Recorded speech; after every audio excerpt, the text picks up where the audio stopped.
Welcome everyone to what is it, the 10th episode of Live Stream Reviews. My name is Christian Kirsevich. I'm the content marketing manager at StreamYard. I'm joined today by Leticia Campbell. She's actually running into some technical issues. I guess her internet just went out. So she's going to be joining us here very shortly. But I want to welcome you to Live Stream Reviews. Remember, this is basically, it's your chance to ask us questions, to get help with any of your live streaming issues or challenges. This could be, for example, maybe you have a mic you're looking into, or you get certain noise like in a certain situation, or you want to name your show, you want to figure out the right kind of name.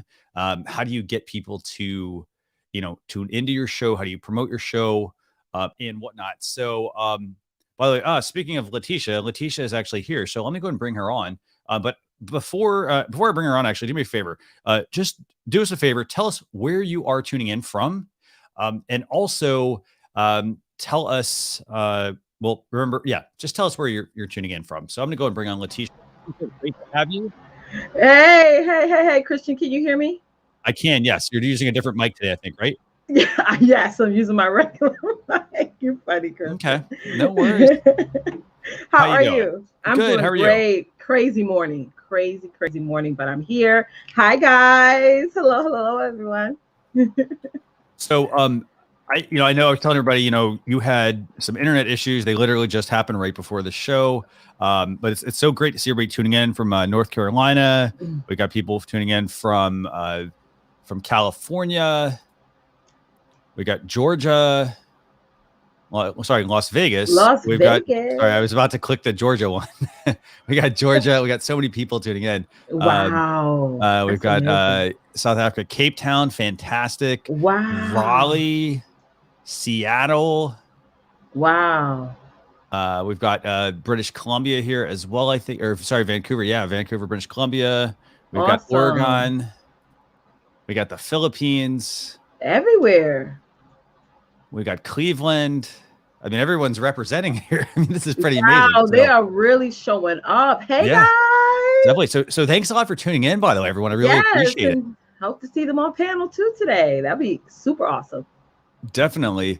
So, first question I want to actually answer real quick. We have a lot of people asking for these cool countdown timers. So here's what I want you to do.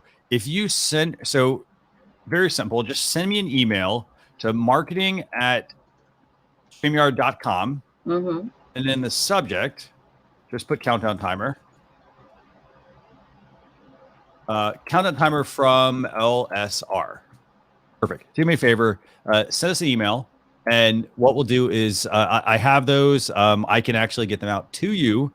And also, let me know. Do me a favor. Let me know. Do you think, is this something you'd actually like to see in your StreamYard dashboard across every StreamYard account? Wow. I'd love to hear that, if that's something you want. But do me a favor. Just shoot us an email there. Probably going to get a ton of emails here. But do me a favor. Yeah, send us that. And I'll do my best to start getting those out next week, actually. Yes. So, fantastic.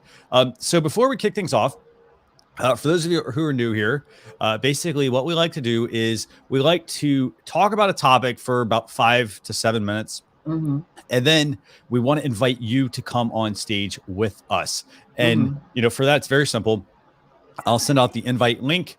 All you have to do is to come on stage, open your camera. So turn your webcam on and then tell us who you are, what your show is about, and then if you have a question. So we'll allow you to do like 1 to 2 questions. And depending on the complexity of the question, we may have you, go off stage and then come back on and vice versa. Yeah. So Leticia, so to kick things off, first thing, let's talk about this. Like, we talked about this before the show, but what was the topic you wanted to talk about with our audience? Live stream etiquette. I think that's a very important topic. Live streaming has boomed in the past, 12 months and has grown so much. And a lot of people are sort of not so much losing sight of, but really want some basics on what are some best practices, best etiquette that they can think about as they're considering either developing your live show. Maybe you have a live show right now and you're looking on ways of how to bump it up and get more engagement and get out there more. Whatever it is, that's what we're going to be talking about today, which is live stream etiquette.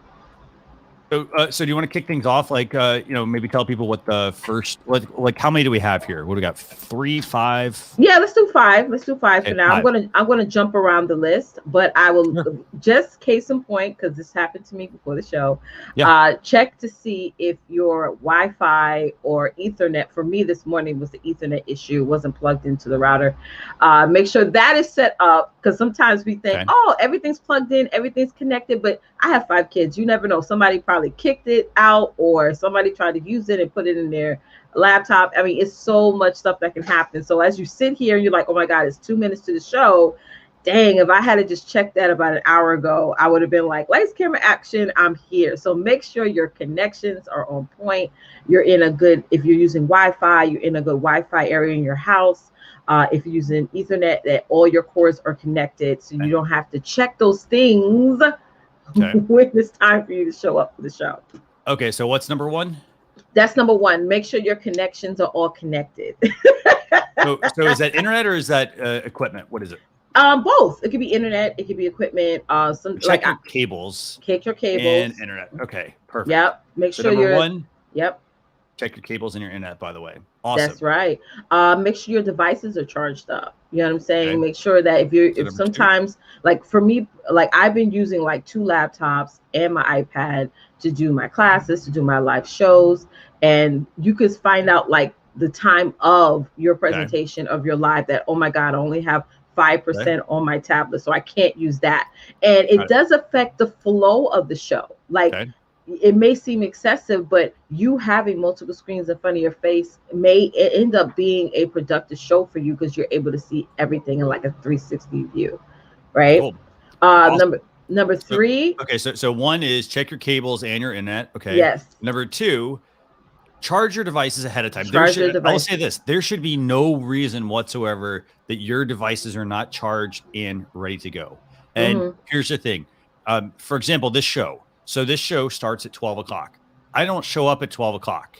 Now, granted, I was a few minutes late today because we were trying to work out Leticia's internet issue. But what I do every single time, for example, I have, I make sure my laptop is charged. I make sure everything's plugged in. Don't just, by the way, don't just assume that just because your laptop is plugged in that it's charging. Sometimes it could get dislodged from the wall. I'll also say this: if you're an Apple user, for example, there's a feature in settings, and it will they will actually turn your charger off at times because they have a battery management feature.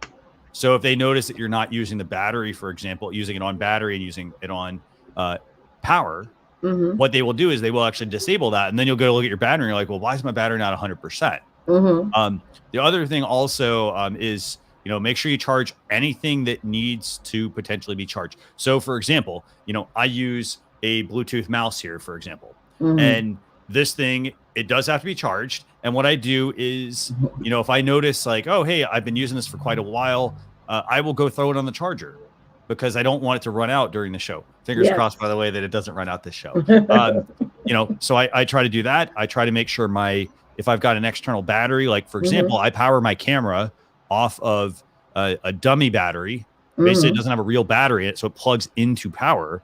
I always have to plug that in every show. So I go plug it in, I turn the camera on, all that sort of stuff. And so I make sure that battery is charged, even though the battery, for example, the battery I plug into is actually it can last for you can charge a phone like 6 or 7 times. The only thing is though, I don't want to run out during the show. So what I do is I charge it. If I notice I've been doing a lot of streaming, I go charge it. Okay. So that's number 2. What's number 3?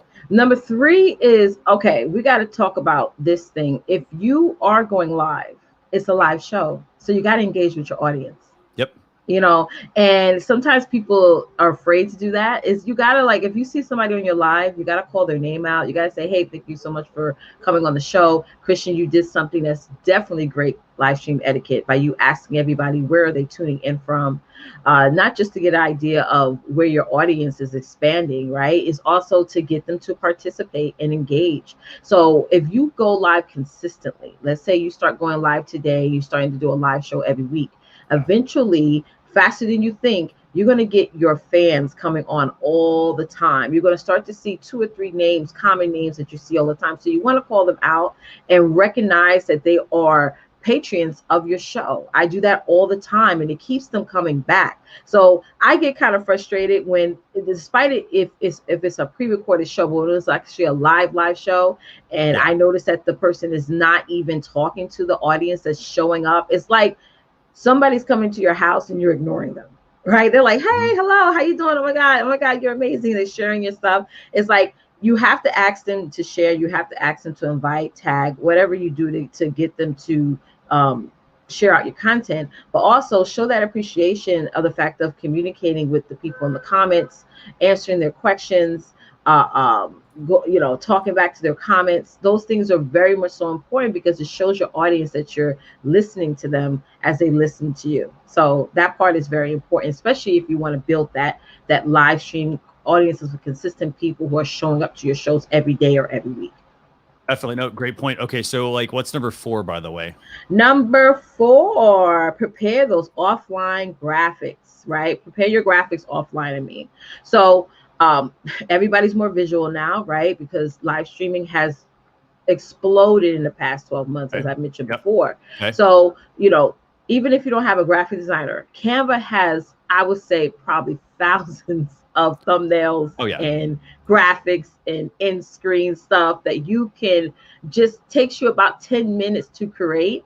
And yes, some of us are not designers. We're not, that's not our zone of genius. Genius is design. And that's why using certain things like Canva, I know, Christian, you probably have some suggestions as well, to sort of just make something simple. And then when you start to create more revenue, whether you're doing this for a business or as an affiliation, then you can start to make bigger investments in having somebody actually go and create a brand design for you. But that'd be awesome for you to do that too eventually, because people start to see your growth from going to having a simple aesthetic for your live design, and now you have like full on amazing design that's so congruent with your brand. So that is important, because guys, listen, your audience is visual. You want them, as they scroll through your social media timeline, you want them to pause on your content. So you have to have colors and designs and graphics that catches their eye, okay? Because it is judge a book by its cover.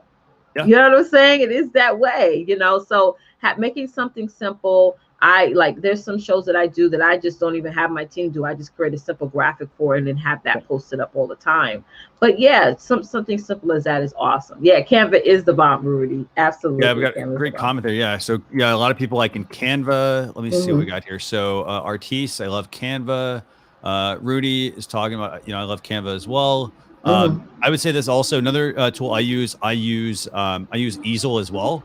So I don't know if you all have checked out Easel, but they actually have a whole bunch of free templates that they've actually published for you. So actually, I'll see if I can get the link for that actually. Yeah, let me just. And what's number 5, Leticia? Okay, number 5, think big. Okay. What does this mean? Okay, so think big. What does this mean? Think big. What that means is, and this actually came on my spirit just now. Don't be afraid to interview people on your show. Okay. Don't be afraid of that. Like, a lot of people will be like, oh, I'm not big enough, or I haven't grown enough. I don't have that much followers to actually feel like I'm qualified to interview somebody. When you have a buddy on the show or a guest on the show or a panel discussion, like, you could come up with one topic, right? Let's say you want to talk about politics or maybe gender informity, things like that. And you come up with like 3 standard questions and you go around the panel and you ask those questions to the guests. That now turns into a conversation, sort of like, red table, those type of things. So, interviews, I love those type of shows. Actually, if you look up on Google, those shows are actually growing when people, or the audience, likes to actually see guests come on the show. You feature people on your show, and StreamYard does it all the time with the spotlight and all that stuff. So having a guest, you're never too new or too advanced to have somebody actually come on your show and actually be a guest. It's fun, it's creative, and you're bringing somebody on your platform, or you're joining theirs, and you're adding more value to it. So try some interviews. Try once a week, or maybe every day you do a show like that where you bring on a guest. And I know, Christian, you have a couple of shows where you do that, and you soon to realize that you may end up being booked up with guests, right? Which makes it fun, and it takes you having to always coming up with new content each and every time. Instead, bring on a guest. That's awesome content to refurbish for later. So if you look at Gary Vee's Instagram, he does a lot of that side-by-side interview setup, like 60-second interview setup. He takes the most juiciest part of the show and add it, and segmentate it and stuff. So yeah, definitely think big, think big.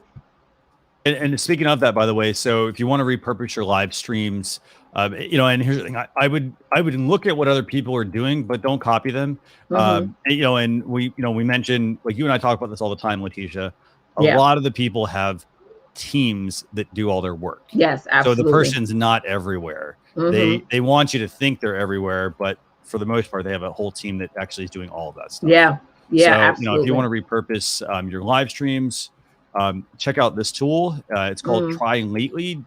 So it's a fantastic tool. It actually uses AI. It actually was really cool. I had them actually take one of my own shows, and they pulled a section out, and because I was talking about their tool, and then they repurposed it, and now I'm all over the place with their tool. You went viral. So it was really cool, actually. So but yeah, I like what I'm seeing here. So like Rudy saying, hey, he uses Typorama and the Over app. Yeah, lots of really good apps for design. Awesome. So check those out.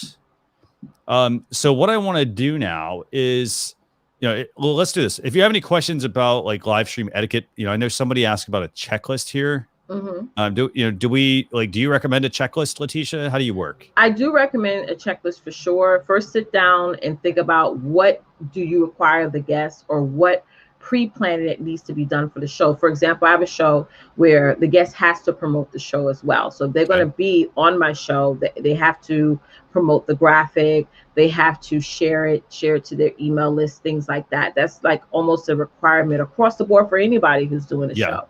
So you don't want to make like a long laundry list of stuff, because then people be like, I ain't showing I'm not up. going to be on your show. No, I got to do all these loops and hoops and stuff. But just have, like, I would say at least 5 to 7, things on that checklist. And even that is, a lot. But, have it to where it's on a Google Doc or somewhere where you can share it with the person, and it's just easy for them to view. Do a pre-planning. If you're like somebody that's very meticulous, and you want to make sure there's no room for error. And listen, guys, there will be things that come up in any show you do. No show runs perfectly through, but it gets better each time. You know what I'm saying? Each time things get better, but as you elevate, as you adding on new equipment and all these new graphics and new things, certain things will come up. So just have that preparation in advance, and also think of something that the guest or you should do after the show. What's the next thing you guys need to do? Get people to watch that replay. Over 75% of your audience is going to binge watch your already broadcast content. So that's is definitely important to have some form of checklist. And as you grow, you just add more things. Maybe you take some stuff off. Maybe you hire a VA to say, listen, person, and you need to reach out to the person and make sure they have all this, their social media handles, tags, things like that. Fantastic. Yeah, so we got some really great questions. By the way, sorry if there was an audio glitch there. I was actually trying to show you guys a new feature that we have in StreamYard as well. Oh, okay. So I was like, I thought I was doing it. Actually, sorry, I thought I was doing it right, and then I realized, oh wait, you know what? No, I didn't bring the right window up. Okay, so Christian, I was like, and I noticed, I think you stopped there. So so we got some really great questions here. So let's go ahead and bring on some of these. Do me a favor. Can you bring up some of the questions that we have here?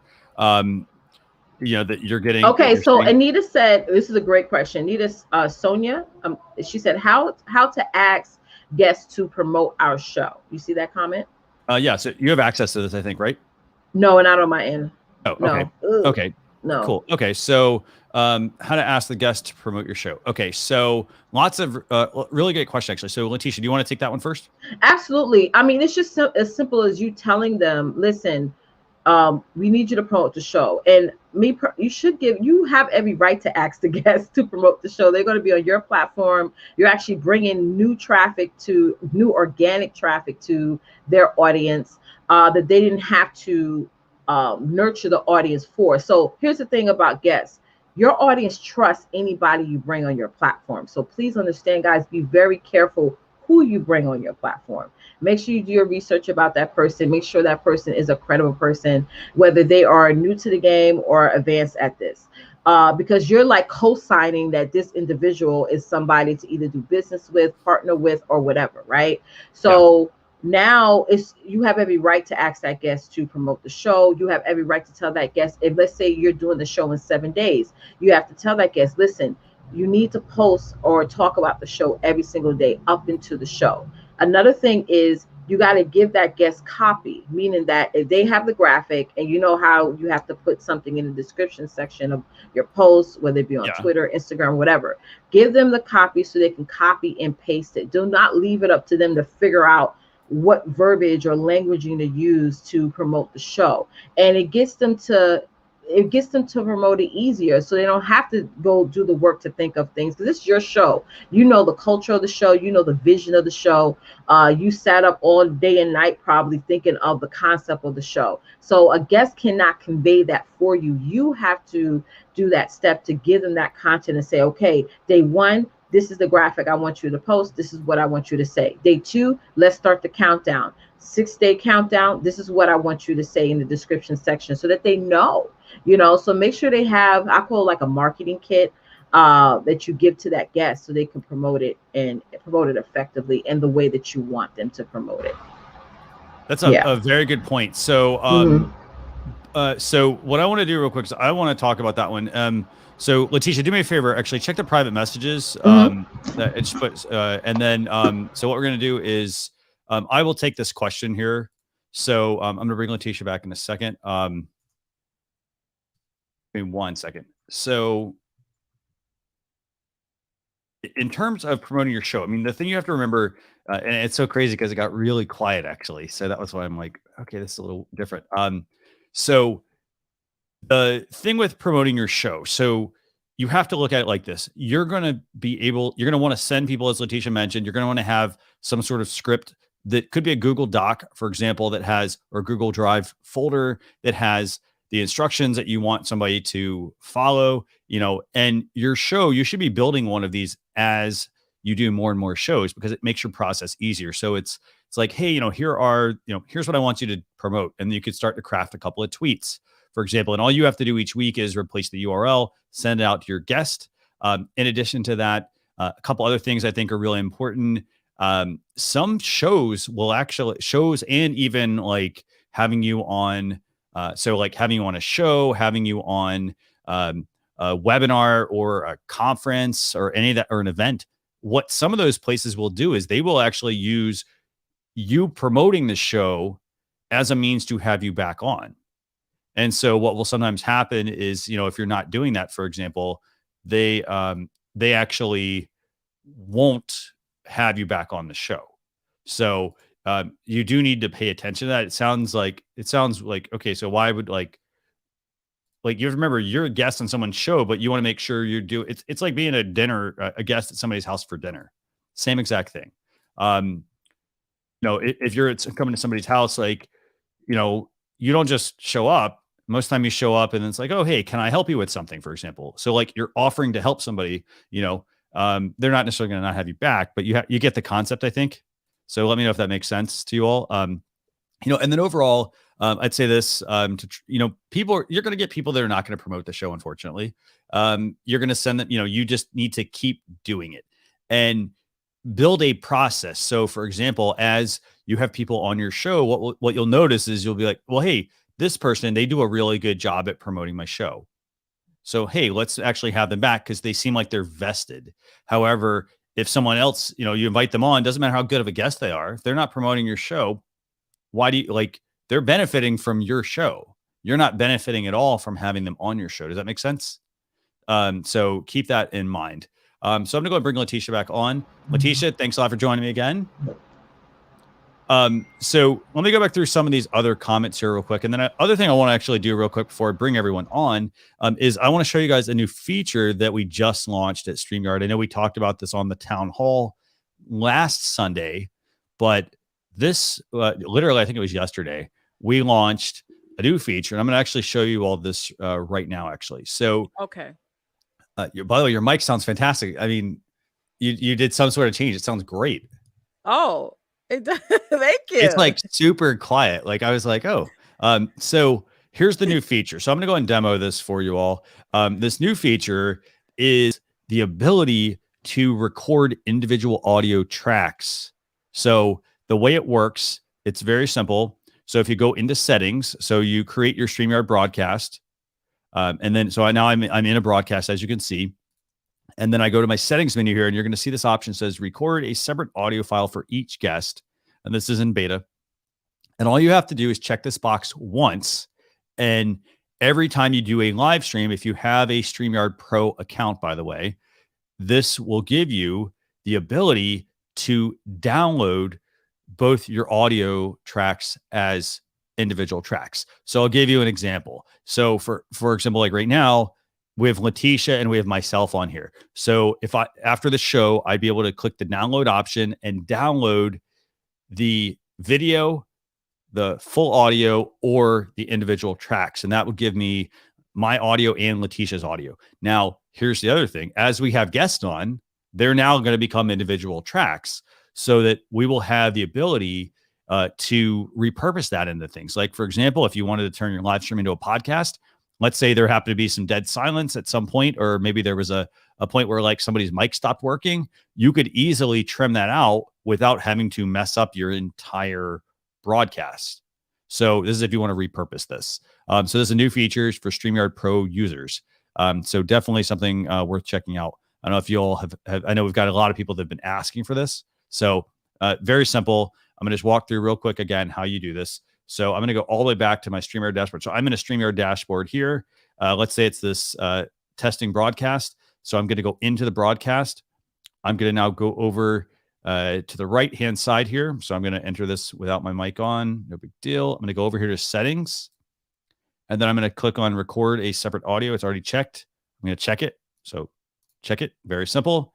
And then now that will, when it's finished, if I have multiple people on, let's say even I share a video. So let's say I use the new share feature here at the bottom. When I share a video, that will also be showing as a separate audio track as well. So if you got audio there, and then you'll be able to get all of those files as separate tracks. So that's a new feature. So what do you guys think about that? Actually, do me a favor. I love feedback, by the way. So if you got feedback on it, just let me know. Yes, we have a question here from Rosalind. Sure. Yeah. She mentioned, but you still have the full show download as well, right? So if they wanted to download the show as a full show, we can still do that, right? You would have it. Now, one thing to keep in mind, by the way, is this. This is one of those things that you have to turn it on. So I'll give you an example. Right now, we started the stream. If I had not turned this on, and actually, let me double check. Yep. So I've got it turned on, as you can see, or you guys can't see it, but I have it turned on. So you can't enable it during your broadcast. Okay. So you can't enable it during the broadcast. So it's something you have to set up. You'll have to set up once. So you enable it once. And then that means every time you do your broadcast, it will do the individual audio tracks.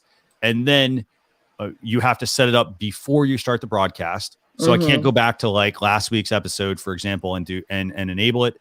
I have to enable it beforehand. And then once it's there, I will get the ability to download all of the full mix, the full video, the mix with everybody's audio, and then all of the individual tracks if I want it. So I hope that answers your question, Rosalind. Okay. We also have another question from G. He said, download to where? Local PC or email account? So it downloads to your local PC. Okay. So basically the way it works is, you pick what you want to use and then it saves to your hard drive. For the most part, it'll go to your downloads folder, and then you can go through it and you can decide, how you want to repurpose that. So definitely something worth checking out. Remember, you do have to have a StreamYard Pro account for that. Because there's a lot more taxing that goes on the server for that side of things. So definitely check that out. Yes. Okay. Okay. So let's see. We got another question here. And then what I want to do is we'll start to bring everyone in. And actually, here's what I'm going to go ahead and share the link. So if you guys want to join us on stage, have a question and whatnot, do us a favor, join us here. And then the other thing that I always ask everyone, so let me just pull this up real quick. Yeah, guys, and play around with it. Like, try to do maybe a live in like maybe a test group or something like that with someone. You know what I mean? Yeah. So two things actually. So if you have actually, I'm gonna make another banner here actually. 1 second. Let me actually. I got to get my banners together today. Sorry, I'm running a little bit behind today. Same here. So this would be. I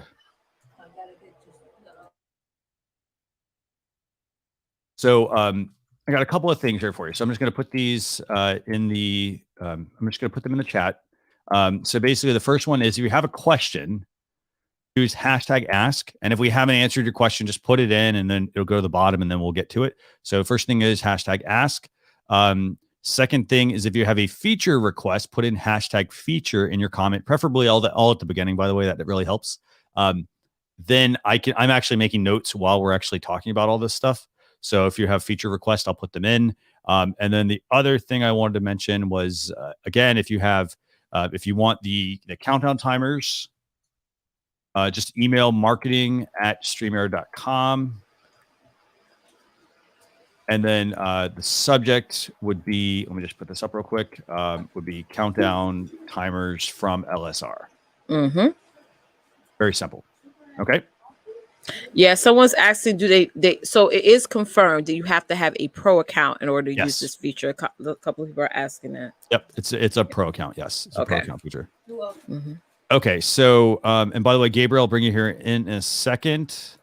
But let me just go through some of these questions we have here. Yeah, I'm excited about this feature. I'm gonna play around with it and definitely, because this has been asked. Like, I attend all the town halls, and every town hall, yeah, so people are asking about this feature. So I know people are going to be using it, and I'm excited to see you guys use it and see what you guys do with the tracks. You know, that's also interesting to hear for y'all to come on panel and say what you would do with these tracks.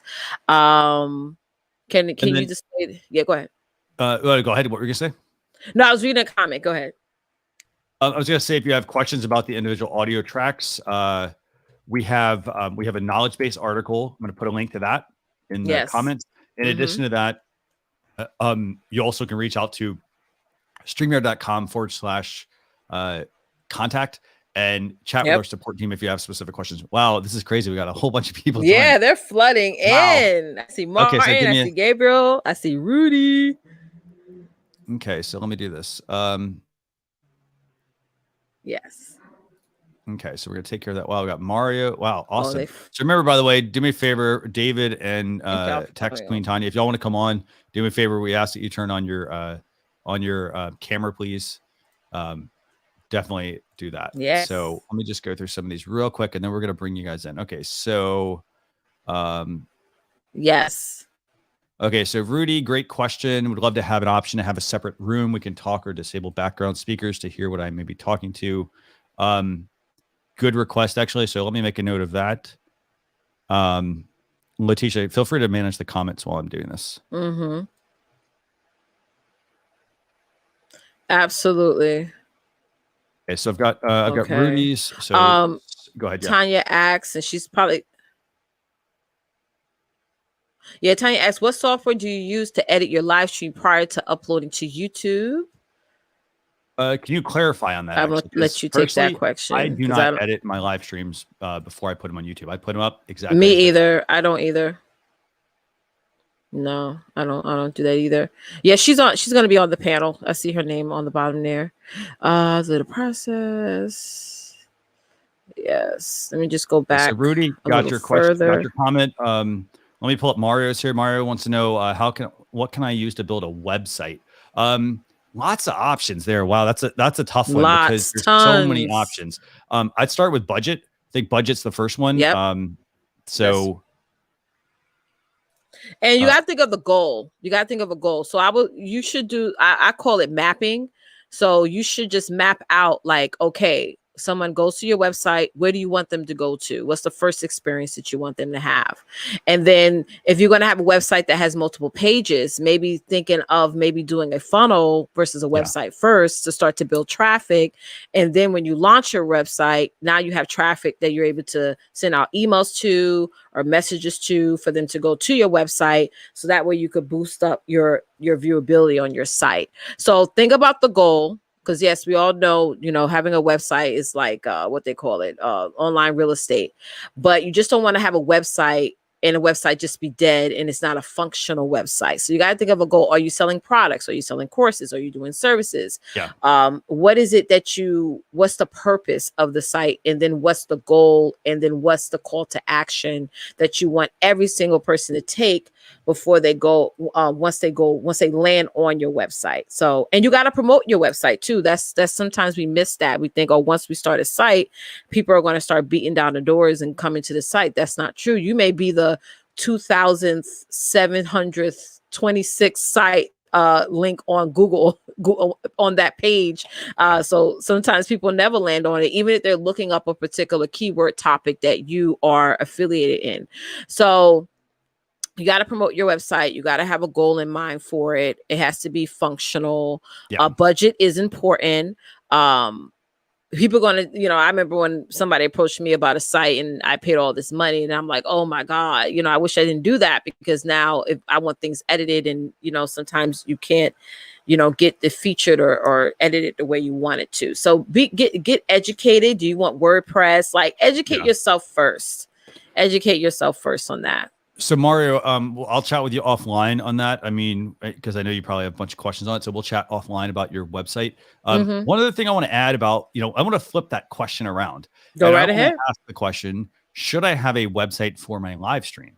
And my answer would be yes. You should build a website for your live stream, and it doesn't have to be complicated. It could just be all of your episodes, and your episode could, and the reason I'd say this is because you're going to have people that are going to go to Google and they may not be looking for a video. They may want an article versus, someone goes to YouTube and they're looking specifically for videos. So you got two different places. It's also a great way for you to collect email addresses. So like, it's a way for you to promote your show. So like every article that I do, for example, for my own show, I have a corresponding blog post that goes out and it has the written article and it has the video. Now, here's the thing. If somebody watches the video in the article, I get credit over on YouTube. So it's a big benefit. And then the other thing is you can collect email addresses. You can use it. You can use that as your thing that you share on social, for example. You can take an article and there could be, 5 different tweets that get created off of the article or something like that. So that is a great point, Christian. That's a great point, because think of this. Our content after a while gets lost in our newsfeed. It does. You could do a great show where you'll have a huge turnout, thousands of views, and then people forget about it. But you're putting your content now on demand by you creating a site for your show. I love that idea, Christian. And that's amazing. The key thing is a game changer. Seriously, you have to keep it simple, because when you get into websites can get very, very, very, very complex. So awesome. And Rudy backstage says Wix is great. Yeah, like you don't have to make it complex. No. So great questions. Okay, so James, I'll get your question here in a few minutes. James has a question. Let me see. So let me just read through some of these real quick. Go ahead. Actually, Leticia, go ahead and bring someone on, and then I'll go through the comments. Okay, so let's start with Rudy. Let's bring him on. Yeah, we good, Rudy? How we doing, Rudy? Hey guys. How you doing? Of course you would bring me on just as I get to my favorite place called Chick-fil-A. Of course. Chick-fil-A. By the way, so just a quick tip, by the way. You see that? No pickles. Oh, look at this. We got Chick-fil-A joining StreamYard. That's pretty awesome. Yes. So, tag us. Right.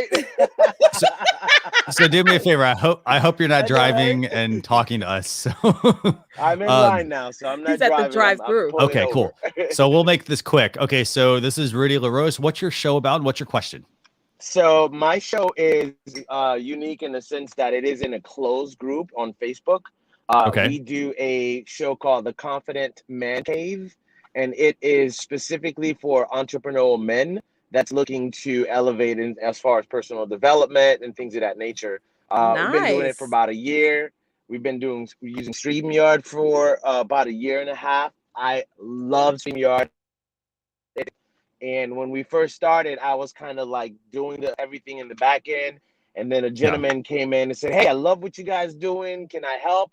I said, sure, you can handle StreamYard. And he learned it, and he's been, the backstage producer, if you will.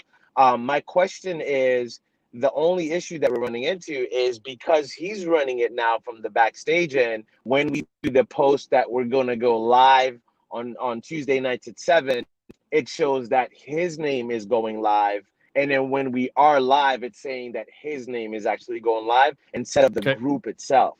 And I understand that might be a Facebook issue, but I'm trying to figure out if there's any way around that. So yeah, that's a Facebook issue. It's something that we are aware of, and we're working to figure out if there's a workaround or a way to fix it. Basically, it's the account that's connected that's being displayed. Right. So we're working on that. So, but it is. So that's a really good question, though. Because yeah, and basically we're all admins on that account. So obviously he's one of the admins. So am I. I was actually gonna change it so that I have him log into my Facebook and put my name as going live, but it really doesn't matter because in a sense it is a closed community, so it's not like it's open on Facebook. But at the same time, it would be nice to have the group going live as opposed to an individual is going live. Definitely, yeah. So I'll make a note here right now, and then that way we can we'll see if we can get it worked on and figure out a way to fix that. And then one last thing.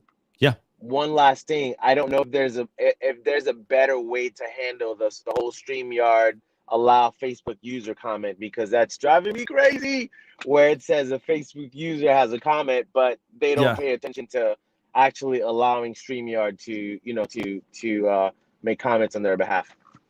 So I'd say the one thing is on your side, there's a option when you're scheduling your stream to display a message. So hopefully that's being done. That's the first thing. And then on the other side of that, it's gonna just be, just to encourage people to do it. I was on you probably have seen her, Coach Love. She was here on the show. She had me on one of her shows this week, and we had somebody with the same thing. And it was just, we had to tell them what to do. What I would do if it were me, I would actually create maybe a short video and post that to your group or your community ahead of time. Like, hey guys, we're going to be going live. Just remember, if you want to be, have your comments show, you need to go here and click this link. Right. So, and then show them maybe how to do it, and then do your live stream. Does that make sense?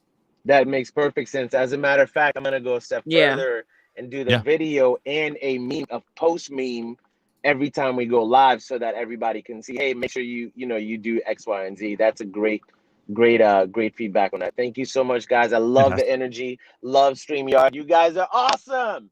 Thank you very much, and have a safe drive home and enjoy your Chick-fil-A. live from Chick-fil-A. Yes, I'm getting hungry now. Thank you, Rudy. Thank you, Rudy. You're welcome. Bye. Have a great one. You too. Bye. I love Chick-fil-A. Very cool. Yes, definitely. So here's what we're gonna do. Let's go through a couple of these questions, and then let's get in. Let's bring up, I think, David Maxwell here. Tax Queen Toya, by the way, do us a favor. If you want to come on, you got to turn the camera on, please. That's the one thing that we ask, just so we can see our audience. Okay, so James has a question, and this may be James. We're going to answer your question later on. So do me a favor, put hashtag ask, and if you re-ask that, I'll cover it. Ooh. Which one? I'm sorry. No, go ahead. Take whichever one you want. Sean had a good question, and I'm actually, can I bring it up? Let me just bring it up here. Yeah, sure. I'm actually interested to know this as well, since we were talking about sites and stuff. Can you bring the stream on a site? Isn't there a RTMP feature that you can do that with, or no? So you could, I would embed the stream on my website. Like if I'm doing YouTube, for example, and it really depends on the situation. So if you're going to be live streaming and you want to put it behind like a paywall or something like that, a lot of people use unlisted videos. I think it's unlisted. They use different type of video. They don't use a public video if it's going behind a paywall, for example. Because again, they don't want like everyone to be able to get access to it, so they might do that. There are also ways you can set up, like they get to be pretty costly. You can set up your own server basically to stream to, but the thing is, like, gets into the cost. So I hope that helps. If you have any other questions on that, let me know. Feel free to clarify. I mean, most people, they use the embed feature from the platform they're streaming to, and then on their website they just, in the HTML, they just paste the code that's there. I like that idea of doing it an embed code on the site, because let's say if they're on YouTube or Facebook, you're because you got to put yourself in the position of the person watching. They may be distracted by all the other suggested videos on the side of their screen or under the video. So it's a great way to get them to pay attention to your show. I like that idea. I'm going to test that out, actually. So I'm going to take one more question real quick, and then we're going to bring in David here. So let me find the question I had. Can you create a free countdown timer video clip for your streams? So the first thing is, if you want the StreamYard branded ones that I had at the beginning, all you have to do is email me marketing@streamyard.com, put in the subject line countdown timers from LSR, and I will send you all of those countdown timers. So if you want a free countdown timer outside of that, you can check out Canva has them. You could also go on Google and you can check out like I think it's Pixabay and some of those other sites like that. You can search for free countdown timers there. Some of them do require like attribution if you're going to use them. So you can't just, again, just because it's on the internet, you can't just use it. So that would be what I would use there. I mean, personally though, I like the StreamYard ones. I had a hand in working on having those made. So, so I really like them. And I want to make sure we get more of those out to you as well. So if you like those, I can send you those. Okay, cool. So let's bring on David. David has a question. As a music producer looking to engage with others and potentially songwriters about the music industry, what are some tips and pointers that can help him get started? So David, are you ready to come on? And by the way, I got to say, he's got an amazing looking background. Yeah, I can't wait to see it. Background. I mean, this looks really good. How you doing, David? It's a studio. Oh, this is amazing. Yeah, it's a little messy right now. I got to do some more housekeeping, but just caught you guys and said, let me just get on here and just start engaging. No, definitely. I really like it. So, no, it looks really good. So, okay. So you're a music producer, right? Yeah. First of all, let me say I'm like a week into StreamYard. I just basically started, and I'm looking to promote my channel. Yeah. And just to talk about different stuff about music industry. So what sort of tips and tricks can you give me? So I think the first thing I would do, so to promote my channel, I definitely would say, do you have an email list? Yep. So let's build up an email list, and then make sure that the email list is part of your live stream production. So on your live stream production, I'm sorry. Let me see. Oh, no worries. Do you need to take that actually, or no? You good? No. I'm trying to stop it. Okay, no worries. So what I was gonna say is, okay, so email list first thing. Next thing would be make sure it becomes part of your show. So for example, you could use in StreamYard, there's the banner section off to the side. You may want to put a banner there that you bring up at a couple of points throughout the show, maybe the beginning, maybe in the middle, maybe at the end as well. Some people will get into using chatbots. I don't know if you've looked into those. So chatbot basically is where you can actually go on and you can set up like a keyword and say something to the effect of, so you can have a keyword that somebody has to type in the comments, and then you can have the chatbot, for example, automatically start them on the email funnel. So they just have to put a word in, for example. That's if you have the audience. Now, if you don't have the audience, the things I would do is, like music production. I can tell you right now, I have some questions for you. So I definitely want to chat with you more after this. But if you're talking about music production, I would, for example, I'd create YouTube videos and optimize my YouTube content around those keywords that people are looking for.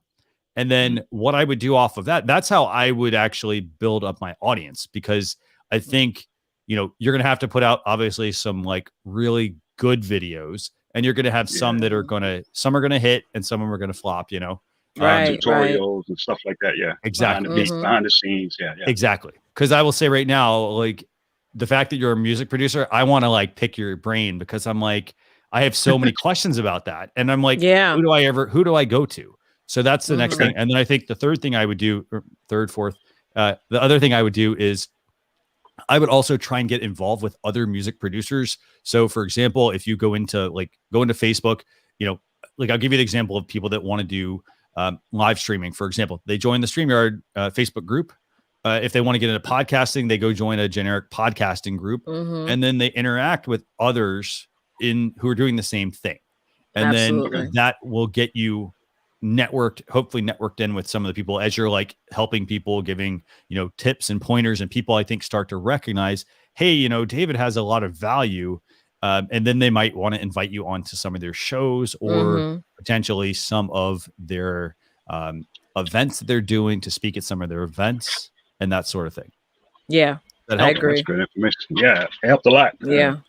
Leticia, and I feel like content is so important, and we have to make sure, like, as we are looking to grow our shows and build our audience, that we got to make sure that we are constantly investing in the content that we're providing during the show. So if that means you have to go out and actually search for people who do similar shows to you and then figure out how you can be different, because you got to think of your audience is watching you and other people who do what you do as well. Right. So you got to be that. You got to always ask myself, how can I be that needle in a haystack? How can I do things differently? So there's certain things I do on my show that's like live, loud, and in color that a lot of people who do shows like mine don't do. So I do push the envelope. I do like get off the regular aesthetics of my particular industry. That way people can see that more of that transparency side of what I do versus the whole dialogue. So it's like you have to make sure that you're constantly looking, like once a week, go and type in the keywords that's in reference to your industry and see what other people are doing out there that do similar shows as you. And just like Christian mentioned, it's not you copying them, it's you figuring out how you can be different. Major networks do this all the time. Fox, CBS, NBC do this all the time, where they go out and see what other networks are doing, and they're figuring out, having big production meetings on how they can be the Fox, the number one channel, the NBC, the CBC at the top. So definitely can always consider that content is king. Is why people show up, is why people keep coming back, and it keeps your shows alive. It definitely does. So that's the content is important. and by the way, I have we got some really good comments for you here. Let me actually make sure I pull these up. So Kimberly says, wow, music, hooray. So let me see. So Rosalind, she wants to, I think this is mine. I'm not sure if this is mine or not, but she was actually saying, like, she does a show where she does like a happy hour. She said she could actually get you connected with some people. Oh, so let me find that one actually. Awesome. So Rosalind had something. What else is in here? Someone else said something about Track Tuesday, actually. Let me find that. Here we go. BS, let me see. Sorry, I lost the comment. Somebody, Rudy? Track Tuesdays and create a track live, for example. Like basically live streaming how to create a track from scratch. Yeah. It's funny you said that. I did that one time a while ago, and it started getting momentum. But I have to learn and being consistent with it. That's the thing, So I'm in the process of moving some things around and get my time scheduled together where I can start being consistent with that. So people can anticipate. Okay, next week I'm looking forward to it. Those that are interested in the type of content and music that I create. Fantastic. Yeah, and there's some really good comments here. Let me find the other one actually.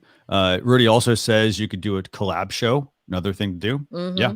That one was actually another one. A couple buddy of mine wanted to do as well. So that's make it like a versus. Make it like a versus. You know how on Instagram the versus is like big. Do something like that. That'd be fun. And here's Rosalind's comment actually. And then the other thing I was going to say, for example, one of the questions that often comes up, people want music for their live streams. So this could, I'm not saying like you do, I'm not saying do it for free. I'm saying, that you could get your name out there, for example, like by producing an original track for somebody's live stream. And then, maybe as a stipulation, could be like, hey, make sure, that you get promoted during their live stream. Does that make sense? Okay. That makes a lot of sense. Do like cross promotion. Exactly. Yeah. Is it okay if I put my email in the chat? Yeah. Yeah. That's fine. Yeah. I'm fine with it. If you're fine with everyone who's in the private chat seeing it, but yeah. Okay. Yeah. So awesome. Yes. Cool. Very cool. Any other questions? Not at the moment. Cool. Very cool. So I know you said you just started using StreamYard. two quick points for you. The first one is we do a town hall every single Sunday at 9 p.m. Eastern Standard Time or 6 p.m. Pacific. So Gage and Dan, the co-founders of StreamYard, they basically go on and they talk about not only what's new, but they want to hear from our customers as well. So go and check that out. And then we also have a webinar as well. If you have certain questions about things, feel free to join that. And then we also have the Facebook group I mentioned as well. So awesome. This is really cool, man. So thanks for using StreamYard. And I hope these suggestions help you. And again, if you have additional questions, just feel free to reach out. So I appreciate you guys. Anytime. All right. Stay blessed and be safe. You too. Bye. You too. Thank you for hopping on. All right. Fantastic, man. We've got a lot of really great comments and questions. By the way, David, thanks a lot for joining us. Seriously, I'm gonna totally pick his brain because I've got some questions. We might even David, we might even see you on another StreamYard live show if things go right. So that's right. Awesome. Okay, so let's do this. Let's go back through a couple more of these questions. So I got a question, and by the way, do me a favor. Let's do this. Let's bring up James's question here. He had a couple of them. He talked about, let's see. So he asked, well, we're going to take a couple of questions from James. So James says, wants to hear us talk about tools to automate workflows and repurposing content to other platforms. So I'd say the first way would be to take your live stream and run it through. So once you do your live stream, use the download feature in StreamYard, download the video file, so the full video file. And then what I would do is I'd run it through a tool like trylately.com. And what that's going to do is it uses AI, artificial intelligence. It goes through your video and it pulls out snippets. So you're wondering like, hey, how's that person always like, how are they always doing stuff? Here's what they do. They run their video, for example, through that. It's going to create all these little snippets. You can go and do some editing on them as well. In addition to that, what you can do with it is I would then run it through a tool such as Agora Pulse. Agora Pulse is it's a social media dashboard, but what I do with it is I set up different buckets of content. And so what I do is I, for example, put in my episode and then I have it set to run automatically for me. So I might say publish at 1, 3, 5, and 7, publish one piece of content from this bucket. And then I take those snippets that Try Lately does, and I put those into a second bucket. And I say, hey, publish these every 30 minutes, every 2 days or something. I set up a schedule. And then it pulls the first one and the next one and the next one and the next one, and then it repeats. So this way, I'm not always on social media. It's pulling directly from the bucket that I've set up. Does this make sense? Oh, yeah, it's a pretty awesome workflow actually. You can even put those in the comments. The tools? Yeah, sure. Yeah, absolutely. Definitely. I'm gonna look into those. Cool. So let me go and put those in. Go and do me a favor. Let's bring up. Let's also talk about James's other question here. I'm gonna let you take this one, Leticia. Okay. So feel free to take that one. Your website could just be a landing page design that just highlights your content and your services, especially what Christian's saying right now. Yeah, absolutely. It totally can. It's sort of like, think of it as like an announcement board. I don't know if, I don't want to give away my age, but back in college, we used to have like these huge announcement boards and to let everybody know what's going on, what's coming up and things like that. That can be a great way to get more traffic to your content, and you can edit it out depending on what it is that you're promoting or talking about for that particular month or season. So yeah, think of highlights. And also it has to have the story of your overall brand. And that's something that's so important as well. Great question, James. Or suggestions. Just a real quick comment, by the way, about Agora Pulse. If you do check it out, check out the feature is the queuing feature. So basically, you can go and set up a queue of different content to pull from. And this could be your content. It could be websites. It could be videos. It could be podcasts. For example, like every podcast episode I put out, I take it and I write like 2 tweets and I put it into the bucket. And I say, okay, pull this one, pull one here, pull this one, and then I can go and reshuffle them. So it's definitely a big time saver and a great way to repurpose your content and get more things done in less time. Awesome. That's right. Can we bring up Albert's question real quick? Yeah, sure. Go ahead. Yeah. Okay, so his question is, Christian, does StreamYard have a link webpage to a standard calendar or weekly, monthly event and general topics? So are you asking if we have a page that shows all of the shows we do or what? If you can clarify that, Albert, let me know. Yeah, clear about that. Yep. Let me see. So let me see. So Chris asked a question: when using your countdown timer, do we have to edit that part out for the audio if we're on a podcast player? Oh, good idea. Good. I would probably edit that out. The reason I would edit it out is because, well, you could create a much different intro. So, for example, what I do is, I actually have my intro and my outro are separate. So I bring them into my audio program. So like if I record everything through StreamYard, I download the finished file and then I put it into my podcast editing tool. And then from there, I do my cuts. So and it's a very easy thing. I just remove that one piece. I remove the other. And I make sure that I don't do everything, for example, all on top of one another. So I make sure I give myself enough time. So I might start the countdown timer for like 60 seconds, and then I give it, a beat at the beginning to where then I start speaking. So I know, okay, I don't have to like try to align that. I can just cut that one little piece out. Yeah. And it would go nicely. Yeah. So I would recommend doing that on the podcast because, it's you can leave it in there, but I mean, really, it's not hard to remove. Yeah, and you got to think of the listener. If I'm listening to a 1 minute intro, I may end up coming off the podcast or off whatever video that you cut up. So that does make a lot of sense. And it goes to show, guys, you got to, position your content for things that you can pull and use for later on, whether you want to put that file on a podcast or someplace else. Like, think of it as I'm making content for the people who are going to listen or watch in the future. Think of it like that. Great, yeah. Rudy said I'm about 20. Yeah. Rudy said I'm 24. Thank you. That was sweet. Okay, let's see. So are there any other questions before we bring on Tax Queen Tanya here? Yes. You see Rosalind's question? I'm trying go ahead, bring to understand. No, bring it up. Bring it up. Yes, let's bring her up. I'm trying to understand if should use Facebook schedule events or not. Okay, so with the scheduling very mindset. Good question. Good question. Okay, so the answer to that would be it will not interfere.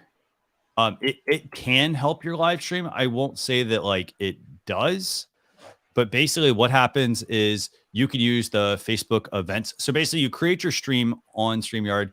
Let's say you're going to stream out to Facebook and YouTube. So it creates on Facebook, basically creates a post on Facebook. Now, what you can do is you can create an event and then you can actually add your show into the event. So the benefit there is that the event actually can help enhance your Facebook. It can enhance your show a little bit. And here's the reason why. So if somebody were to just to make a post, they push out their post out to their Facebook page. That's great. But you have to remember they're also playing against the Facebook algorithm. And so the Facebook algorithm is going to potentially affect that. It's going to mean people aren't going to see it. Yeah. So what ends up happening there is when you go ahead and do that, what will end up happening is people may not see it. So when you do the event and then I say, hey, I'm going, then all my network is potentially going to see that I'm doing that as well. So that's a huge benefit for you if you use that feature. It's an extra step, but yeah. What do you want to add, Leticia? I schedule events for all of my shows. I do, because you got to think it, like you mentioned, Christian, it's like we are fighting against the algorithms here. So it's almost like you're about to do a party. Like when I had my wedding, we did a save a date.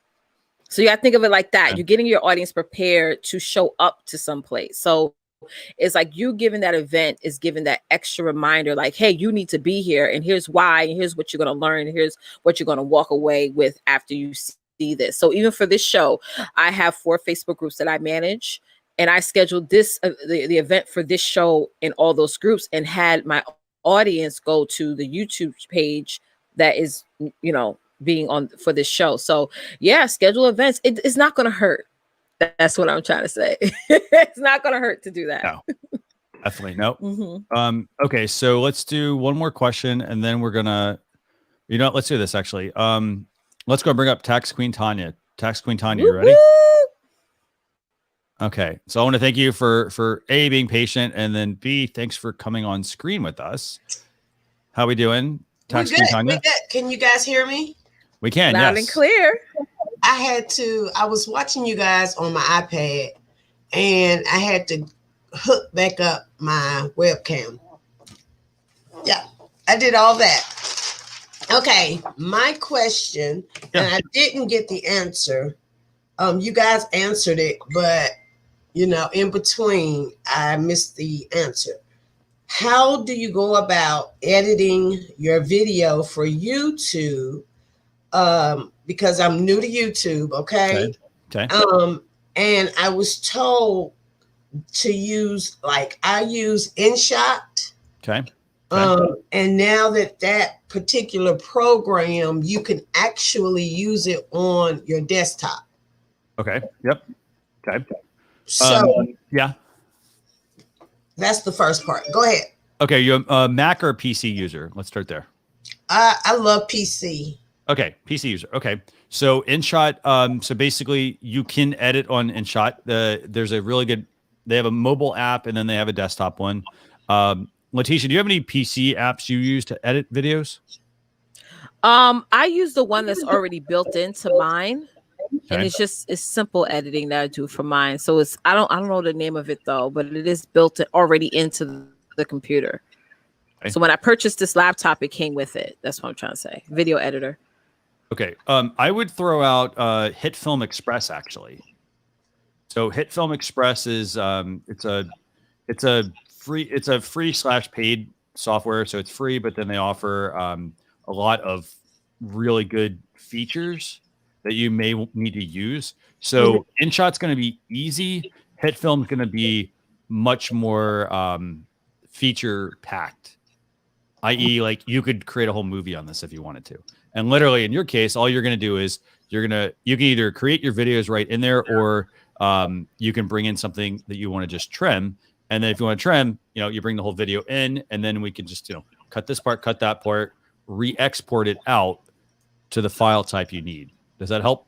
Yes, because last night, like I'm not new to StreamYard. Yeah. And I stepped out and I actually have the pro account now. Okay, nice. And one of the things on my live stream last night is because I streamed to Facebook and Instagram, and that's my second question, but I'll give that to you in a minute. Yep. But I had participants in Facebook, but I forgot that I had the control to bring on their comments during my live broadcast. So I'm new to this thing because Leticia can tell you I went out, I invested in a mic, I invested in a webcam. Yeah. The whole 9 yards. So that was my second question. I also, I forget her name, but I was watching the replay on StreamYard when she was talking about the RTMP. Oh, yes. Okay. StreamYard. Yeah. And I like to make my life easier. Okay. And like I said, I stream to Instagram as well at the same time. Okay. So is there an easier way besides going to get the stream key? I did see something about yellow. Yeah. So just to take that whole question, I guess. Instagram doesn't. So like, I would not recommend streaming, like using any sort of workaround to stream to Instagram. Okay. The reason I don't is because it violates Instagram's terms of use. Okay. And Instagram has been known just for even connecting your accounts, not trying to scare you, but just because you connect your accounts, they ban accounts. Okay. Because basically the company, i.e. the one you mentioned, they are doing something that violates Instagram's terms of use. Instagram has a very strict program. And so that's why, like, I know exactly which video you're talking about. Like, that's why we're always like, we don't even tell you how to do it because Instagram doesn't want you to do it. And it's because it could get your accounts put in jeopardy if you do use it. So you do still have to do that separately from a mobile app. You can take the chance, if you want. I don't recommend it, but But here's a workaround to that, though. Here's a workaround. If you do your live stream for about 60 minutes or less, you can upload it onto Instagram as like a IGTV story or something, like an IGTV episode or something like that. Yeah. Good point. But one of the things is I'm building my buying base, my community on Facebook, because I have a lot of individuals that do follow me and they know my schedule on Instagram and they're in there and they're commenting. And I like the piece where you said, go ahead and engage. And I do engage, but I was told that say that I wanted to take about 4 of my live broadcasts and make it into a bundle. But within the broadcast, I acknowledge people and I thank them for showing up and I call them by name. How do you agree with that or disagree? Well, if you let them know and the bundle, this is pre-recorded content that you streamed on, then they're going to be aware of that. So that's not something you could worry about editing or taking out the times where you mention someone's name. If you let them know this is a pre-recorded content, people are going to automatically expect that you previously recorded this content and it was live and you was engaging. Because I was like that too in the beginning. I started out live streaming on Periscope. So when I was on Periscope, I was always calling people's names out. And so once I know what you mean, like I took all my streams from Periscope and I actually made it a product. Like I sold it as a video deck. And I let them know, listen, this is pre-recorded content. It was previously recorded on Periscope. It has been taken down. And now I refurbished it as paid content. So as long as you let them know that, they'll expect that type of flow for your content. Yeah. Okay. Thanks, guys. You're welcome. Anytime. Thanks a lot for joining us. We appreciate it. All right. Thanks. You're welcome. Great questions. Definitely. So I'm looking through some of the questions here. So I assume your name is Albert, actually. You're asking a question about and I'm not following this one. So feel free to join us backstage. Would love to bring you on screen. So you said you linked your countdown timer to an audio within a PowerPoint to auto sync with each other. Can the StreamYard countdown timer? Complicated. I'm not following exactly what you're doing. If anybody's watching, they can, kind of, if you can elaborate on this, I'd love to know. And come on, that may be some new feature that we don't know about. So feel free to, I dropped the link there for you, but definitely come on. Let me see. Yes. So let's see what else we got here. Come on down. Giovanni has a question here, and we'll get to Patrick's question as well. So actually, and Angie. Okay, so Giovanni asks, I went out for a while. Did they talk about it? Can we play reproduce, or I think that's reproduce a video while the interview is going on? So we have the new share feature on StreamYard. So you can click the share button. You can upload a file, and then you can play that during your live stream, and you can control the volume and the play control and whatnot. So that gets outside of the limits of the video clips. So the video clips are great for intros and outros, but you can use the share video feature to do that. Let me see. So let's add to this other. Can I record Angie's asking, can I record on StreamYard and then air at a later date? So we don't support that feature, and you have to actually look at the terms of service on all the platforms, because most of them do not actually want you doing that. You're basically getting around the whole point of live streaming. It's not to live stream pre-recorded content necessarily.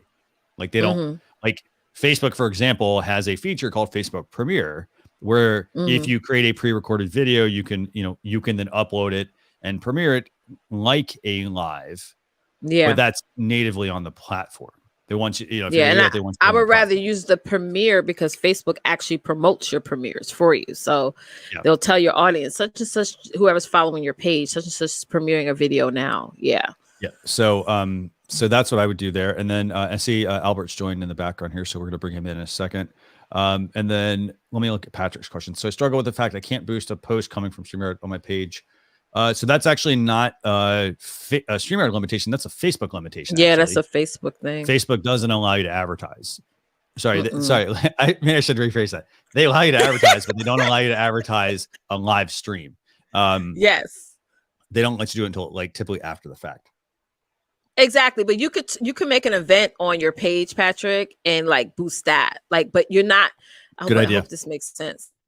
You could do that instead, and that way you could sort of get registrants and things like that, and people could inbox you beforehand and things like that. Going back to Angie's question, I found a cool thing to do with StreamYard and pre-recorded videos because I do webinars every week, and I was trying to figure out a way to sort of automate my webinars and do sort of like an evergreen. And I know there's tons of evergreen platforms out there, but I use StreamYard as an evergreen to where I every week I do a pre-recorded webinar, but I unlist it on YouTube, but it's showing, you get what I'm saying, Christian? It's showing up as a video on StreamYard. And everyone knows it's pre-recorded, but it's still live because I bring up the comments. I'm not on the screen. My pre-recorded webinar is on the screen and that's showing. So that's a good way for me to sit in my pajamas and just make money at the same time. But yeah, I love it. Fantastic. So so that's a really good point there, by the way. So thanks a lot for making that point, Leticia, about the fact that you can get around that by creating the event and then advertising the event. Yeah. So okay, so let's see. So let's go and bring on Albert. Ark, I'm gonna get to here in a second. Ark, I'm gonna let you finish eating. But give me a second. I'm gonna bring on Albert here. So Albert, are you ready? Hope he's eating Chick-fil-A. Okay, so let's bring on Albert. It's like Albert, how we doing? Hello, can you hear me? We can, yes. Can you hear us? Yep, I can hear you. Very cool. So so I had a question about your we're getting a lot of fan noise, by the way. I'm not sure, you've got like a really loud like a jet engine in your room.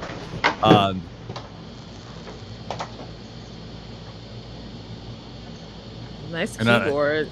I will say, I hope that's not a computer because that computer sounds like it's going to take off. Let's see. No. How about now? Is that better? We'll go with it. That's fine. So you had a question earlier, and your question was linking a countdown timer to an audio within a PowerPoint to auto sync with each other. Can the StreamYard countdown timer link to a media? Can you do me a favor? Can you explain that?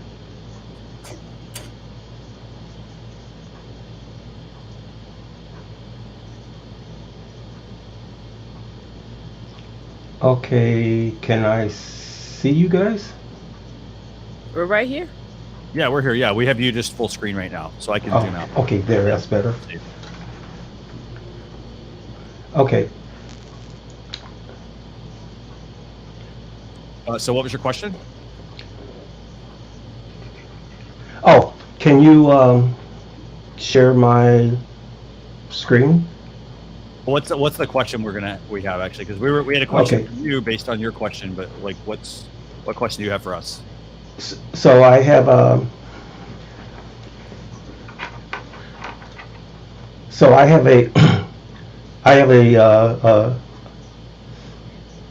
screen that's being shared right now, which is a PowerPoint presentation with a timer. Okay. Yep. And right there. Timer. Okay, got it. Okay. And so the timer comes on, and then there's an audio clip that plays at the same time, and so it counts down. Okay. And so I was wondering if the StreamYard countdown timer can also. I hear an echo, and I don't know why. I'm not hearing one on my end, but I'm not hearing it. I think I'm not hearing it at all. It might be, maybe, let me see if I can mute your other screen audio. Let me know if that helps.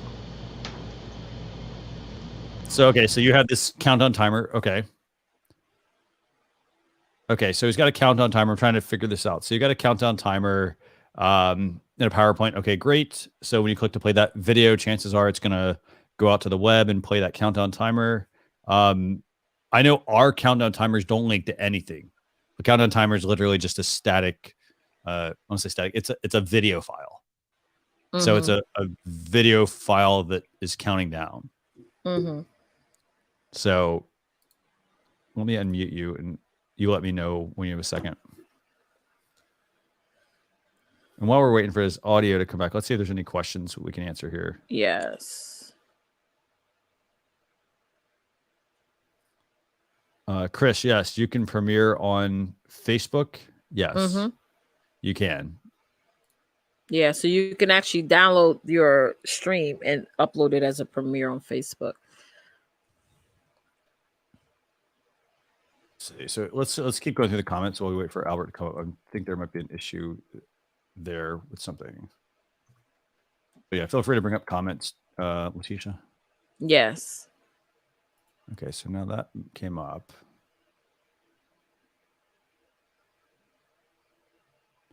Do you see any comments you want to bring up, Leticia? I see one for Rosalind. That's a great point. StreamYard has a share button.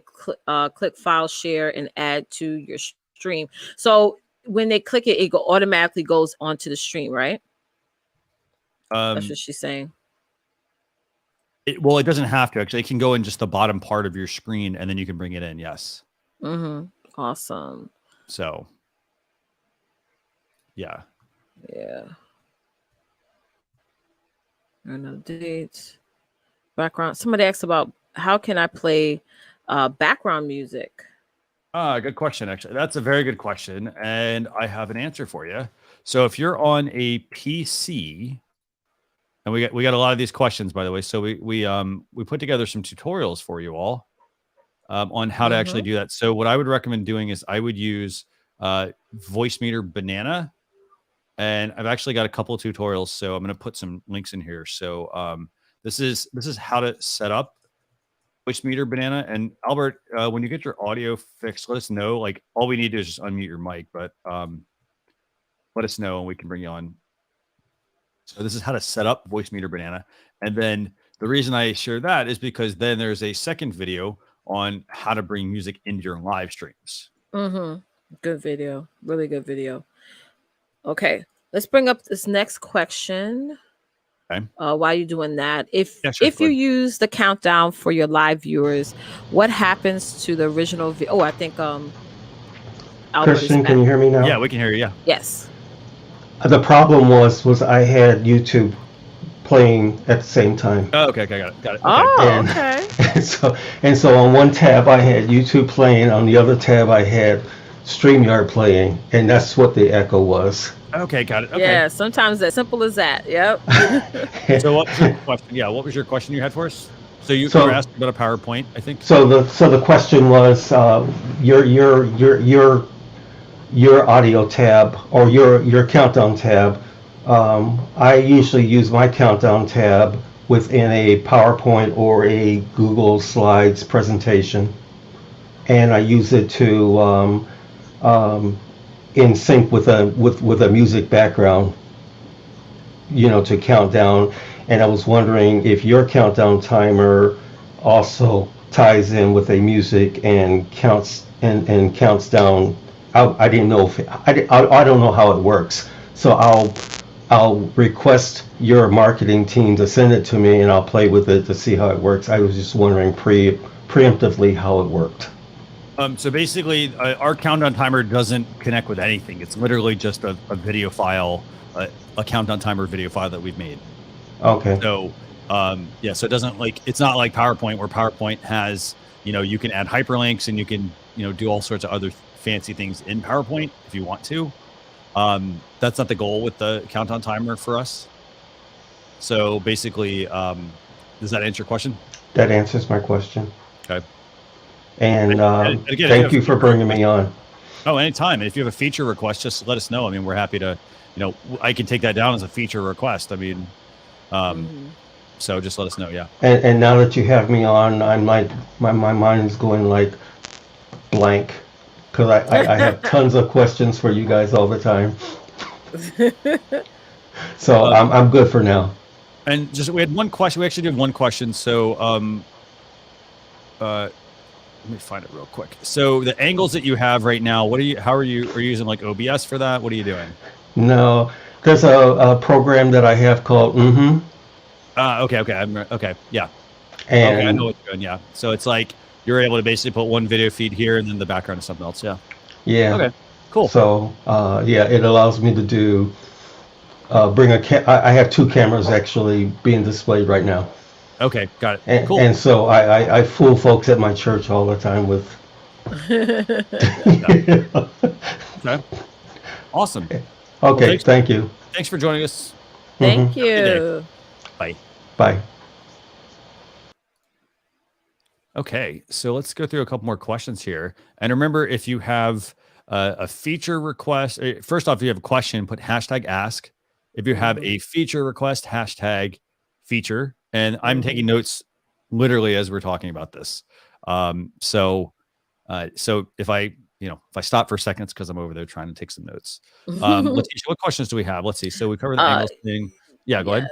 So BSVP said, if you use the countdown for your live viewers, what happens to the original video when you trim the video on the YouTube to get rid of the timer for your replay viewers? Okay, so you're basically saying you've finished your live stream on YouTube and then you've gone into YouTube and used the edit feature to trim it, right? And that's pretty much most of the trimming you can do on YouTube. So I don't know if YouTube gives you the ability to go back to the original. But for the most part, I mean, if it were me, I would download.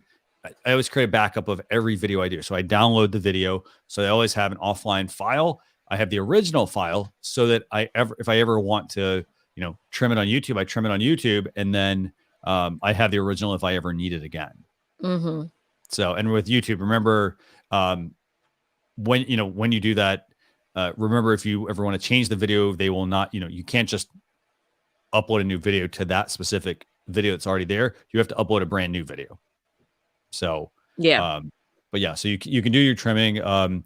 I don't know exactly what happens if they let you go back to the original. A lot of it, like versioning basically. So I'm not entirely sure on that one. I don't ever really trim my videos. I do all my editing offline. And then for my live streams, I put it up with the countdown timer. That's right.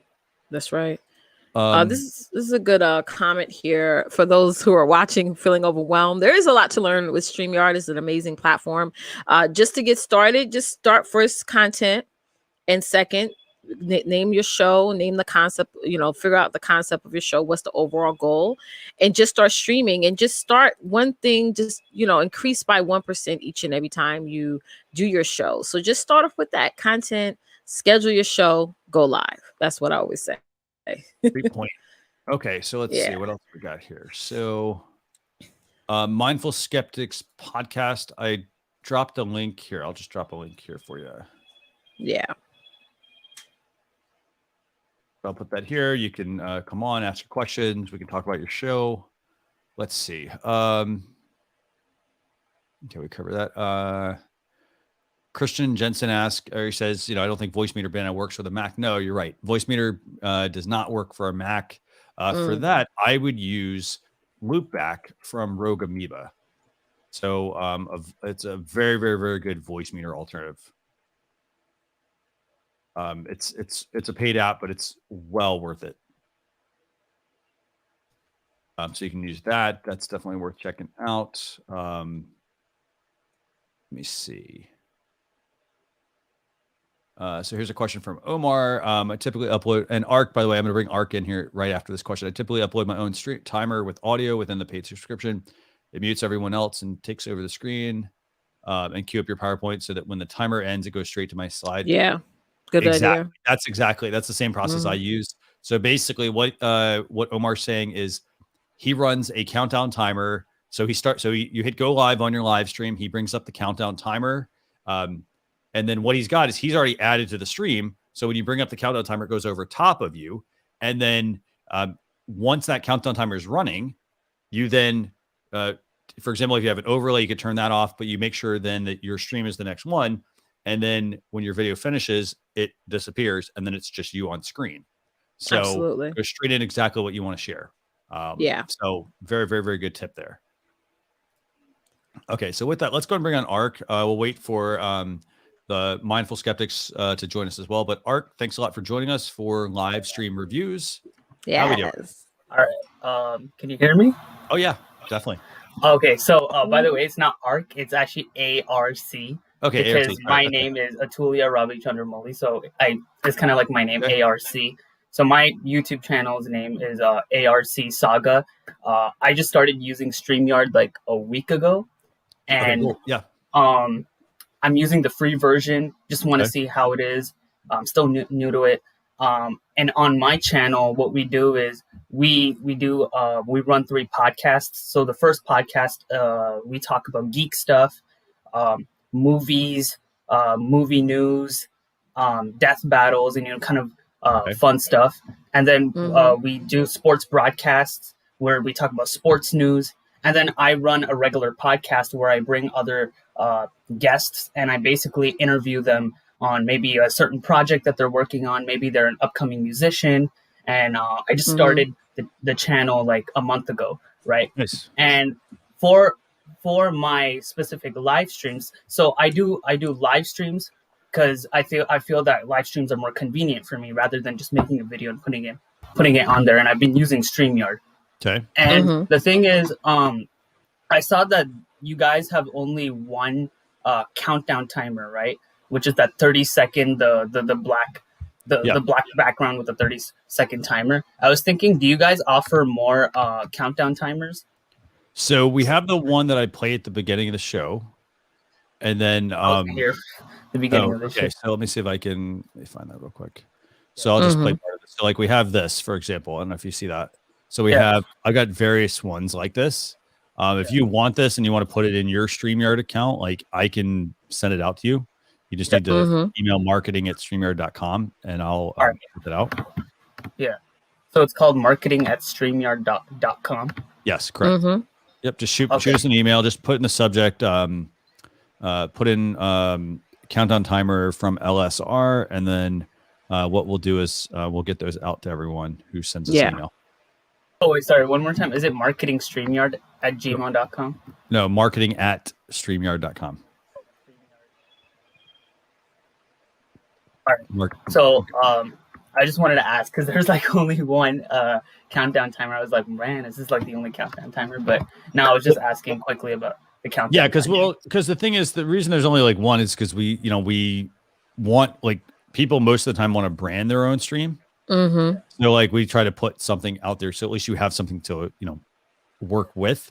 But then a lot of people a lot of people want to brand it themselves. So but we do have the StreamYard custom ones that we do have, and I have to get those out. So all right, that makes more sense because on my live streams, right, it goes all the way from like 30 minutes to an hour, right? And then our target market or demographic is usually people of my age, so like 18 to 25, right? So sometimes they can't sit in one place and watch the whole stream. So we have intermissions, and sometimes I see. The 30-second timer intermission is not enough during like our intermissions. Maybe I need to take a break. It needs to be like a minute. Yeah, it needs to be like a minute. So I was just like thinking about that too. So, and again, I mean, you'll notice, like I'll tell you right now, like what I'll send everyone, I have various countdown timers. So I have like a 10-second countdown timer. I've got a 30-second one. I've got a 60-second one, for example. And I like part of the time, sometimes I vary what I use. Sometimes I vary the 30-second to the 60-second. But again, I mean, you want to figure out, like, what, does it make sense to play a 60-second countdown timer? Because some people are like, hey, I want a 5-minute countdown timer. And it's like, well, do you really want a 5-minute countdown timer? Yes, long. Some people then are like, well, hey, they want to start and leave the stream open, which is fine, and let people trickle in. But the other thing is the algorithms also want you to typically, they want to see that velocity when you start a live stream. So they want to see your live stream and they want to see it grow, as opposed to you start the live stream, it's open for like 5 minutes and then, crash and like, no one else joins it. So yeah, absolutely. So one of the things we changed for my shows is having me hop on live the minute I hit the go live button, let everybody know what the topic's going to be about, introduce myself for new viewers, and then do the timer. And then later on do the intro video. So that way, because I was noticing that too, Christian, with my timer being a minute, people were falling off. Even 30 seconds, they were falling off. People don't want to wait that even 30 seconds sometimes. So it's like hopping on live, saying the topic, introducing yourself, and then say, okay, guys, right after this intro, we're going to jump into this interesting, heavy topic. So that's good, just to make sure that people stay on. And that's the overall goal, is to keep. And when Facebook, YouTube sees that people are watching longer, they're going to show your content to more people because they want people to stay on the platform. And then one other quick thing I want to bring up here. So American English guy too says, they never use a countdown timer. They say it's bad for the replay. Yeah. Ads usually last only a few seconds. So here's the thing. I would recommend experimenting with it. Yes, so, play around with it. I play a countdown timer, and it's partly to get myself two subs either way. So I'm going to keep experimenting. I'm only at 72. I'm only at 72 subs either way, so I'm going to keep experimenting with it. Yeah, keep testing. Test it and see what works. I mean, and look, here's the thing. If you're streaming to YouTube, go into YouTube, look at your analytics, and you will see, if you're looking at your videos, you'll see at some point when a video drops off. And then that tells you exactly, I mean, it pretty much just tells you, you know what, if people drop off like 3/4 of the way through, the next video I make, I need to consider trying to potentially shorten it while still providing enough value. That's right. So, data doesn't lie. Data does not lie. No, thanks a lot for joining us, and that's a great question, actually. So that's an amazing question. I had one more quick question. Yeah, sure. So in terms of the whole like marketing aspect of the of my like podcast thing, I try to look at myself more as like not really a podcast, since we cover like geek, sports, and all these like pop culture related topics. I see myself more as an entertainment channel, like influencer. The viewers just come and they just have fun listening to the live stream. And what I do is, before the live stream starts, maybe an hour ahead, we'll post it on our official Instagram page, the Facebook, and I'll post it on my personal Snapchat, right? When I do that, a lot of people see that I'm doing these streams. And then when I start the streams, for some of these streams, I only get around like a few people. And then after the stream is over, like 4 days, and it just jumps to 100 views after. So sometimes it gets hard, because in the beginning, when we were doing these live streams, right, we had like no people watching and we were just like demotivated. Now we just keep it going, just because we still don't like the idea of videos. And with the live streams, we still get views 4 days after. And we just personally like the live stream, the whole live stream format for our podcasts.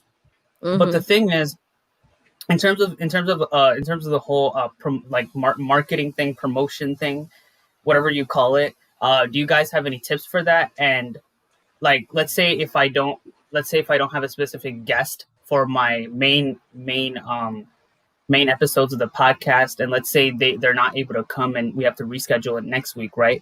And it kind of affects my YouTube uploading schedule, right? I mean, or live stream schedule, because I do live streams on Friday and Saturday. How should I combat with that situation too? And maybe like a few tips on networking, meeting more people related to my genre of stream / content. Maybe I can maybe like, it would help me develop more as a channel, right? So all these beginner tips. Sorry, that was long, but No, it's fine. I'm a super beginner, so I'd say this. I mean, the one thing I would do is, if I'm trying to like get in front, if I'm trying to build like to network with more people, I would go and I would look. So this, a lot of people don't do this.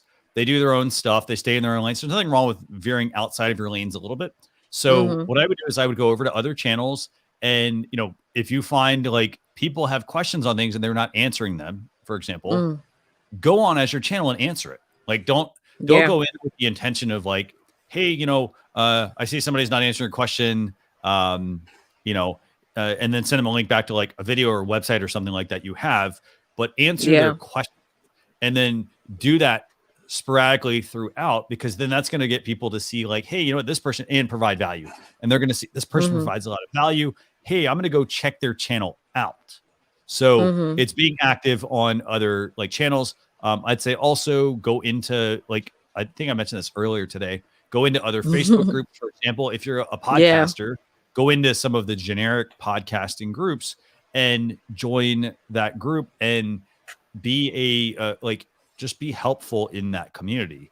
Don't go in. A lot of people go in and they're like, oh, hey, I'm going to throw up a whole bunch of affiliate links, or they go into the intention of, hey, I'm going to drive them just back to my website, or I'm going to self-promote myself.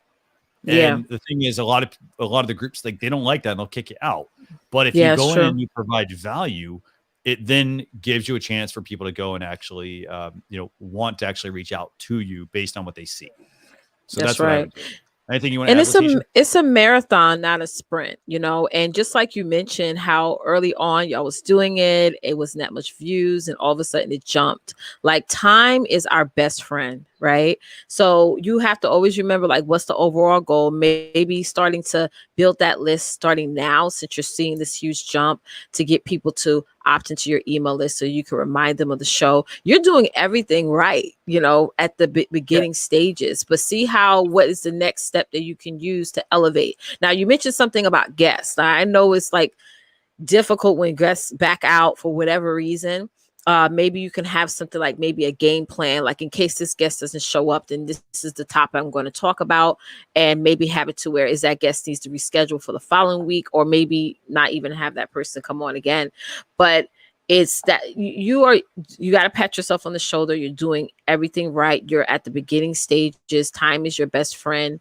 It's a marathon, not a sprint. And as long as you keep showing up, you're going to constantly get the growth from there. So it's good that you're promoting the show outside the show by posting on Twitter and all these other places that you're posting on. Keep that up. Because when you show how important your show is, how we show that our shows are important is the craziness that we go through to market. Like, you got to market your show like you're going insane, right? That's why early on we're talking about making a Facebook event, going live before the live, promoting the show on other channels. Like, when you show how important your show is, other people will value it as important. If you're going to not market it, show up, get discouraged because the numbers are low, and stop, then people are going to say, oh, this show is not important. Oh, this show is not of value to me. The value starts with us. You know what I mean? Us getting around and marketing it as much as we can, to the point where there's times where I would, like, even last night I was scheduling out a show and I was like, oh God, should I schedule it in this group? And I was like, girl, just do it. Because sometimes we listen to that inner audience that tries to tell us to back out of doing things. And we got to always remind ourselves about the end goal. If you keep doing what you're doing now, ARC, your show is probably going to be ranked at the top by December. But you got to trust the process. The process is everything, right? So now I promise you, there's going to be a young boy just like you that's going to say, hey, ARC, how you do all this? And you're going to tell him the same exact thing that I'm telling you today. Got to trust the process. This is what I did. And this is how I grew, kept growing and growing and growing. Your generation is such a powerful generation that y'all are just breaking down barriers. And I encourage you to continue the course, stay the process. Be positive always, even if only one person shows up, because you have something that people need to hear. And I'm beyond proud of you. Yeah. The thing is, when I post these, like, let's say if I'm going to announce like a stream is going to be at this time, should I post it like on the day, an hour before the stream starts, or should I post it like a couple of days before, or should I post it like? Yeah, post it a couple of times a week. I mean, go crazy. Because the thing is, guys, and I said this early on, we're fighting against the algorithms. You may post something. Let's say your show is on Saturday, right? You may post on Monday, nobody saw it. You know what I'm saying? And then you post it on Wednesday, 4 people see it. You post it on Thursday, 10 people see it. You post it on Friday, 11 people see it. Then you post it an hour before the show. Now people are like, oh God, I took this course called Sales Psychology. And one of the biggest things I learned from this course is that how our brains work is like, it works like a commercial. each and every time we keep listening. Same thing like elementary school when you was in school, how your teacher had to constantly keep telling you the ABCs over and over and over and over and over again until you got it. That's how it works when we're marketing. It's like you got to constantly keep posting your graphics, keep posting, tweeting about the show over and over and over again. For now it's programmed in their minds, and now they can't get it out of their minds.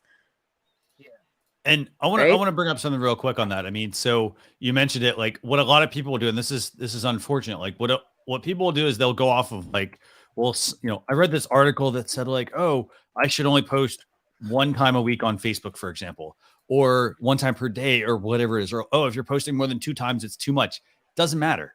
It has no bearing on like your channel. You post at the number of times that works for you. Like, so for example, you don't want to be like I'm gonna say, Leticia, like you don't want to like just flood your channel with like, hey, here's 50 posts a day or 20 posts. Like what seems reasonable. So it could be like, once an hour, for example, seems excessive. Mm-hmm. So maybe we break it down to like, okay, so if they're, that's 24. Okay. So like, let's say, okay, let's do every 2 hours. Okay. Let's break it down a little bit further. Let's do, every 3 or 4 hours, so that I'm only posting a few times a day. But you don't want to do this. You don't want to post this once and then 4 hours later post the same exact thing and the same thing, the same thing, and the same thing. You need to have some different things in between that. Variations. So like, I post once, maybe the next one is a different variation of it. And then maybe the next one is different. And then maybe I repeat.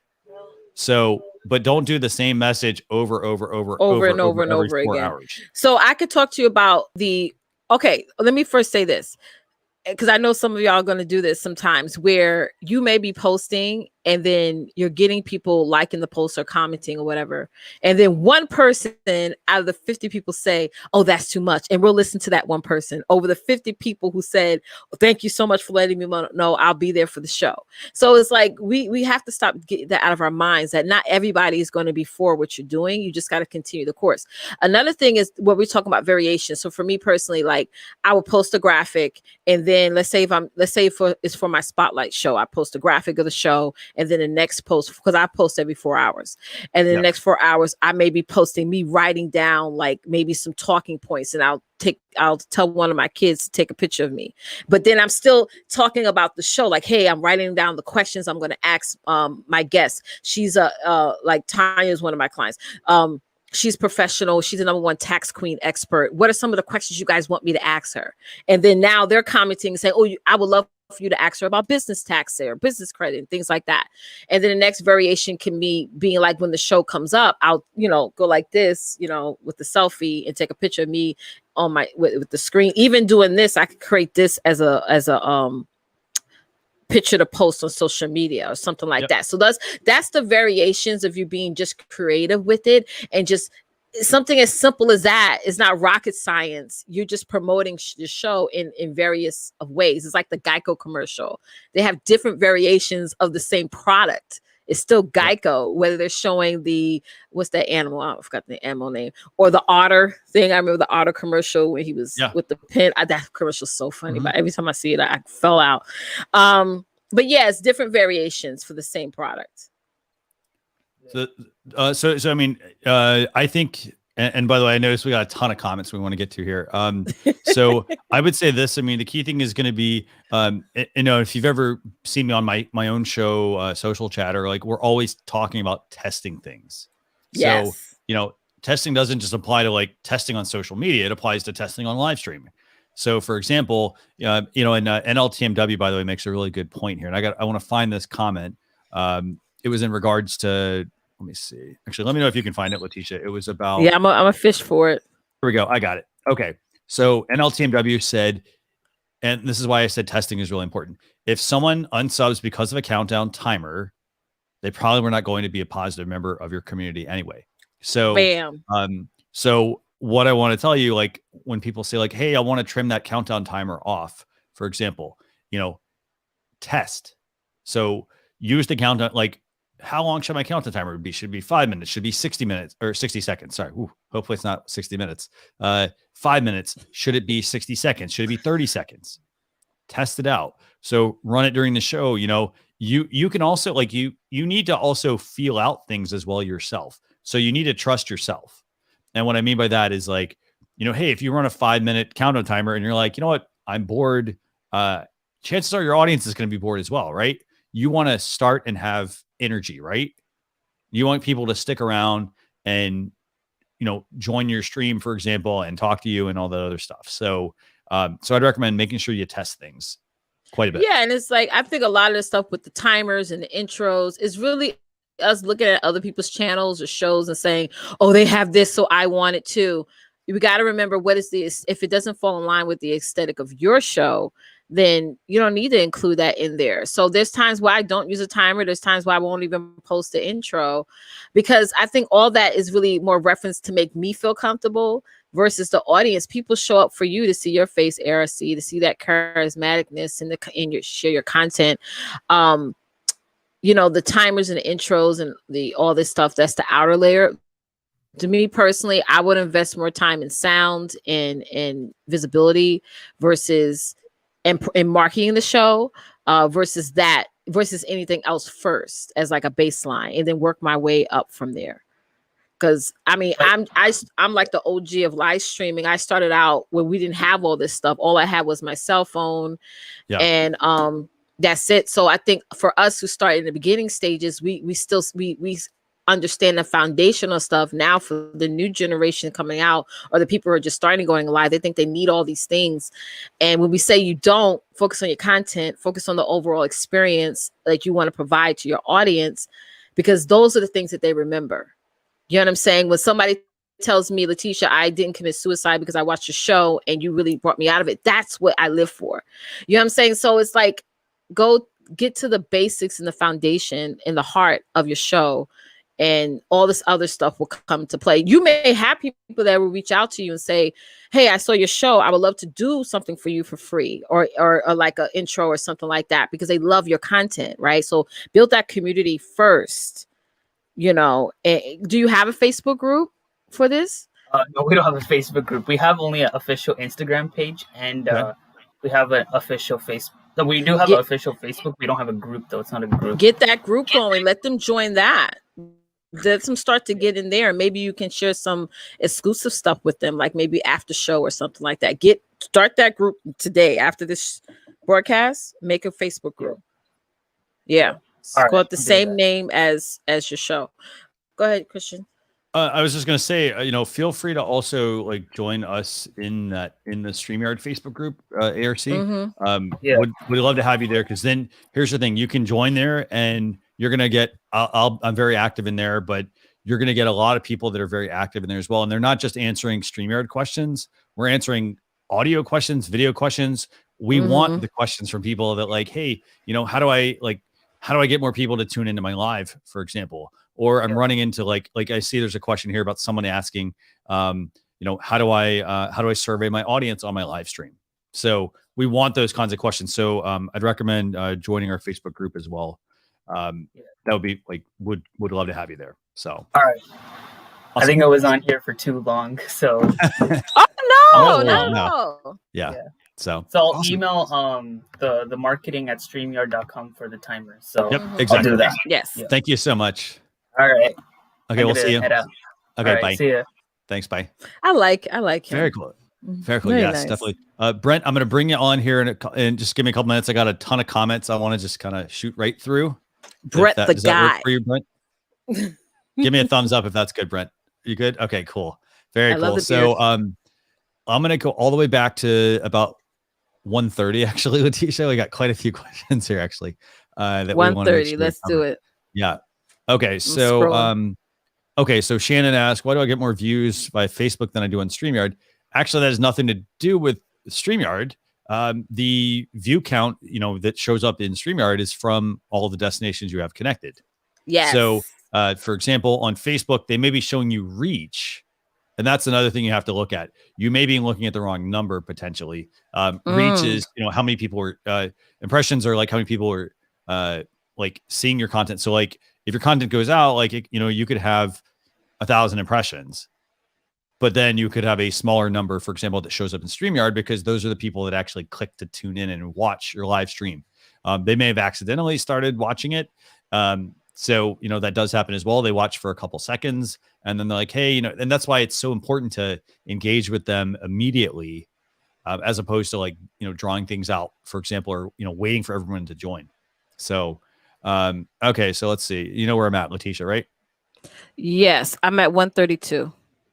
Okay, cool. So what question do you have there? Okay. Let me get we got a feature request. I know you saw that already.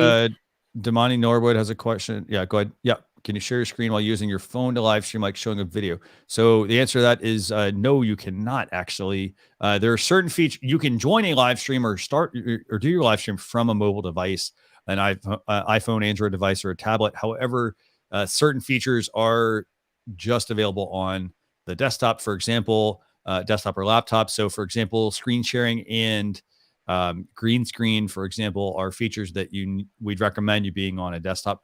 A lot of that comes down to the experience. If you're on mobile, it's very hard to be in the live stream and, you've got notifications, for example, coming in. It's almost too small of a screen if you think about it. So you can join and watch and all the other stuff, but you can't do the screen share there. Got it. What else? How to show the broadcast?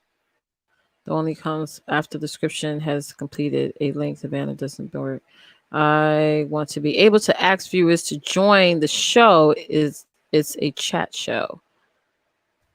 So basically, I think what you're asking is I think you're asking, how do we share the link to the broad, kind of like what we do to bring people on? I think, is that what you're asking? How do you show the link, the join link during the broadcast? The link only comes up after the description has been completed. Yeah, give us more information on that. Erica Liv, Coach Erica, how do I add a survey on my live stream? Very good question. So google.com/forms is one way. The other way you can also do is you can use Facebook Live Producer. Facebook Live Producer is facebook.com/live/producer. So I'll put a couple links here. So it's google.com/forms, or Facebook has their live producer. So for example, if you're streaming to Facebook, you have to do it in Facebook. You have to go over because there actually are some features in Facebook Live Producer that they only make available inside of Facebook. They don't give anyone else access to it. So you can go in there as well. There's a couple of features there. There's a link option in there. There's a poll and survey feature, and then a couple other. You can also do some other customizations there, but it does. Yeah. It's only specific to Facebook. That's right. Okay, so okay, so we have a feature. Oh, we get this question asked all the time. Yep. The giveaway tool. Did they test that out? No, okay, shut up. Not available yet. No. Go ahead. What's your question? No, Go ahead. It's not available yet, guys. Not available yet. Nope. So at the end of the show, we do a giveaway, and so I do want to encourage everyone to keep tuning in. So we do a giveaway, and then we have this custom tool that we use at StreamYard that Dan Briggs, our co-founder, built, and he can only run it on his machine. I think the way it's set up. It's a fantastic tool. It automatically pulls up the names, everything like that.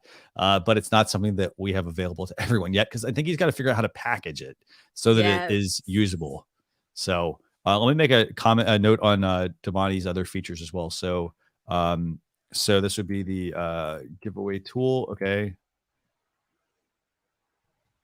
And then what other questions do you have there? Okay, we got one from Mart. I think you answered this one. I'm not sure. Can you do a video intro tutorial just like you did with overlays? Good question, actually. Yes, actually. I will put that together. Let me just I got a couple of notes here, so you can run through everything you want. Okay, Shannon, I like this. Shannon said, for instance, it seems like I get more eyes. Oh no, we already answered that one. Yeah, we already answered that one for you, love. The good question, Shannon. I know she was asking about cameras. Oh, James, yeah, graduation season is coming up. This is a good idea. You actually gave me an idea, James. Hello, StreamYard. We're planning to do a virtual graduation. Is StreamYard can host like a virtual program?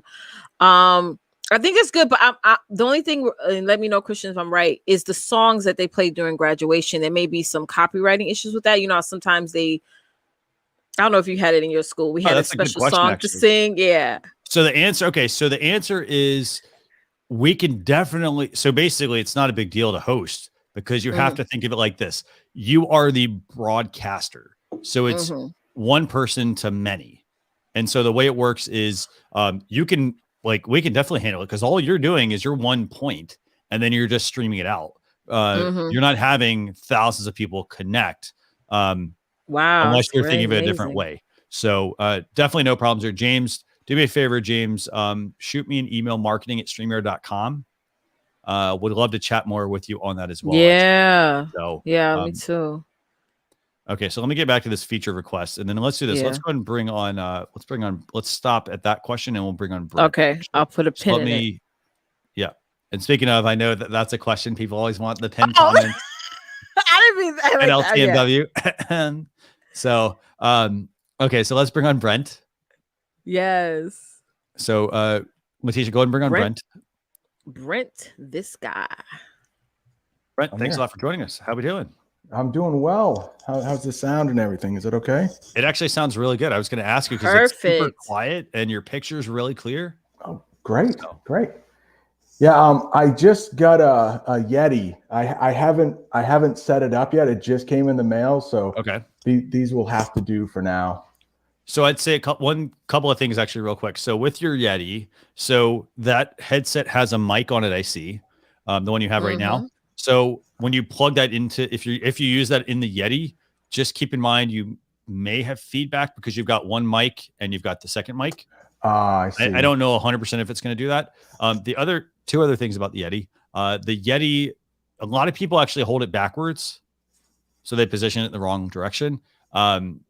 Yeah, make sure you figure out the right way to do it. Yeah, and then there's a knob on it as well for changing the mic patterns.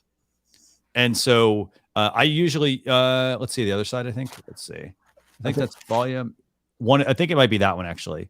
I think so. There's one where it has some clicks to it. And so there's one that's shaped like a bean. Yeah. And so you want to make sure you use the right pattern. And I say that because, and there's a great booklet, I think, in the box. Yeah, exactly. So the reason I say that is because some of them, like people will put it on their desk and it's set to the wrong mode and it's capturing everything around them.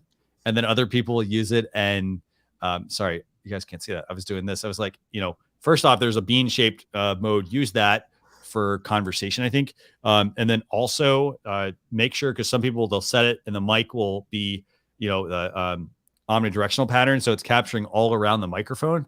And you'll hear like, if you're typing on your desk and you got something else that has a fan on over here and something else over here, and it would pick all that stuff up. So make sure you adjust that. Yes, sir. So what questions do you have, by the way?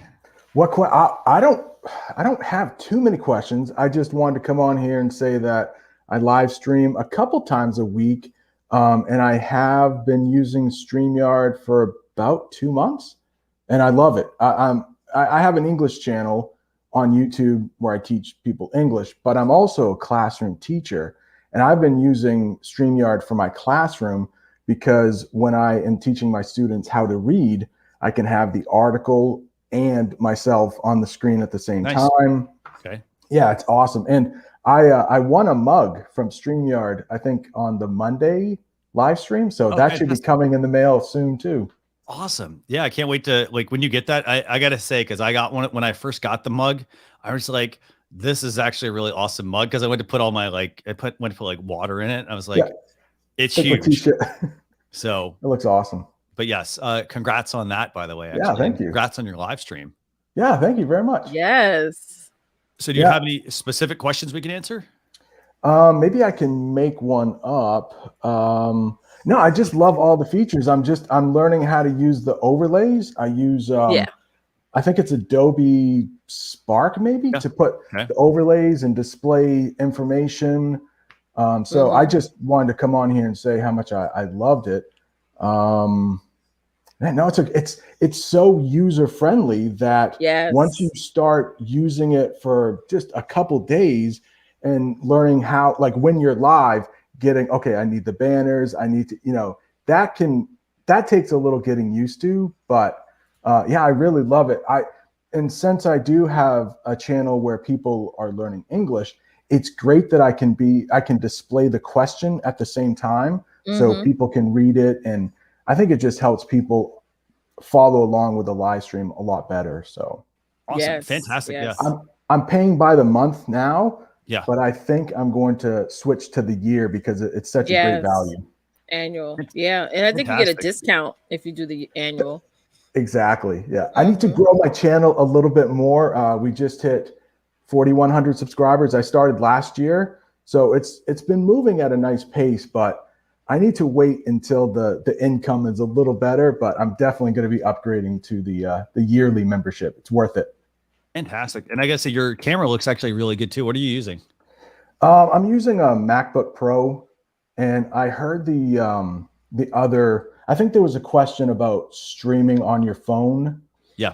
And yeah, I found that very difficult. If you just want to stream like one way, you don't want any interaction with your audience. Yeah. Your phone is fine. It's a lot more versatile, but if you want to take questions, it's just really hard to finagle everything. I think most everything is available on the mobile version. Yeah, but most things. Yeah. It's just so hard. I always use the MacBook when I want to interact with the audience. Definitely. And I mean, yours looks super clear. And I will say, I think it has to do with the lighting, because I will say this, I mean, the MacBook Pro cameras, like typically the quality is like not the greatest. And I know in the M1s that they just came out with, the quality has been increased. It's been improved, even though it's the same camera as before. And that's because I think they're using software. But the lighting is absolutely key. I mean, you could take like something like this, like a webcam, for example, and you could use this. This would be like the step up from your MacBook Pro, for example. But the thing with all of these webcams, you need to have good lighting. Like this is my backup camera, and the off chance my main one fails. But lighting is absolutely key to getting a good picture, whether it's just out of the webcam or out of the laptop webcam or out of the external webcam. So I do have some lights behind me. Okay, cool. No, this is good. Hold on. Can you show that? Can you do me a favor? Let's see that. So, okay. So you got two lights. So we've got a ring light and we've got a softbox here, which is both very good tools to use. I will say, I commend you on your positioning of your ring light, because I did the same thing. Yeah. For the longest time, I had my ring light sitting right in front of me, and it's great. Like if you're doing makeup, for example, if you go to any of the makeup stores, that's what they're using. They have those, right in front of somebody, but they're doing it because it's highlighting the whole face. But the thing is, if you've got glasses on, for example, it's going to reflect on the glasses. And the trick is exactly what you did: raise the light up and then angle it down. So as you can see, it's not directly right in front of you. And then you've added the softbox as well to help accent. So fantastic. Looks really, really good, by the way. Thank you. I need all the help I can get with the lighting. So anything is helpful. Yes, looks amazing. That's really good. Do me a favor, by the way, in it's our private perfect. chat here. Yeah, what you have it now is perfect. Can you drop me a link to your YouTube channel as well? That would be like fantastic. What's to the email, like the marketing? In our just shoot me an email. Yeah, marketing@streamyard.com. Just say, hey, this is Brent. And just tell me a little bit about your channel, and then send me a link to it. I would appreciate that. Absolutely will. That's the same email address I emailed for my mug. So I think I have it. Yep. And just say, hey, I touched base with Christian or something like that. So absolutely awesome. will. Thank you so much. Yeah. Thanks for having me on. This was great. Anytime. Okay. Good luck with your stream. Thank you so much. Okay. Bye. See ya. Awesome. I got to say, his lights look fantastic. What do you think, Leticia? Yes. And I think Leticia's great. Yeah. So let's do this. I got to go through a couple more questions here. Tamika, I see Tamika just joined as well. And so let's pick up with some of the questions, Leticia. Can you see me? Yep, I can. Yep, you're here. Okay, I just kind of got out for a second. Okay, we have some questions that came up. Rosalind said, I'm at 145, just so you know. Sure. Great suggestion, Perfect. Leticia. I'm definitely going to try to jump on first and introduce the intro, but have I already trained folks to come late after all my intros? Well, you could untrain them now. You know what I mean? You can always, you're the host of the show, and people will follow the flow that you position for them. And it's like now you're creating that little differentiation to get more people staying on the show. You want to keep the purpose is you want to keep people watching your shows. That's the overall purpose. Mm-hmm. Fantastic. And staying on the whole time. We got a couple more people that join us. We got Tamika, we got USA Live Stream, we got Ricky as well. So we got Slim Animator here joining us from France, actually. Fantastic. Mm-hmm. Awesome. Okay, so let's see. Let's go through a couple of these. Okay, so IKIR said, is there a way to have the last person to join the studio to be displayed on guest layout and not solo layout? So are you asking, I'm going to go ahead and bring Tamika. Tamika, I'm going to bring you on real quick. I'm going to just demo this real quick. And then we'll stop there actually. And then we'll go into questions. Okay. So I'm going to bring on Tamika here. So I'm wondering, is this what you're referring to? I'll unmute you in a second. So is this what you're referring to? Was that IKIR to have them join on guest layout and not solo? I'm not sure. I'm not following what you're looking to do there. I know, like, for example, for Tamika, I can now solo her. I can now also do, I'm going to switch some of these views. So like I can solo myself. I can have all three of us up here. I can move us all around just like this. And this is just by just dragging the view around. I can zoom out to this one and then just drag every person around. This is all from my dashboard. We can also then do this. Oops, sorry for that, Leticia. We can also switch to this view. So for example, we can do this where it's Tamika and then Leticia and I on the side here. Yes. We can, let's see what else we have here. We've got this view as well. Again, this if you're doing like a screen share, this one's off to the side, and then we can solo something. But I'm not sure if that's the question you're asking. But if it's not, let me know. More than happy to answer it. So Tamika, I'm going to unmute you or request to unmute you, and then tell us who you are and what your question is. Hi, I am Tamika Reed. I am, and somebody's in the kitchen right now, so sorry for the background noise. No worries. I am a founder of Women in Linux, and basically, we talk about getting into tech from an infrastructure perspective.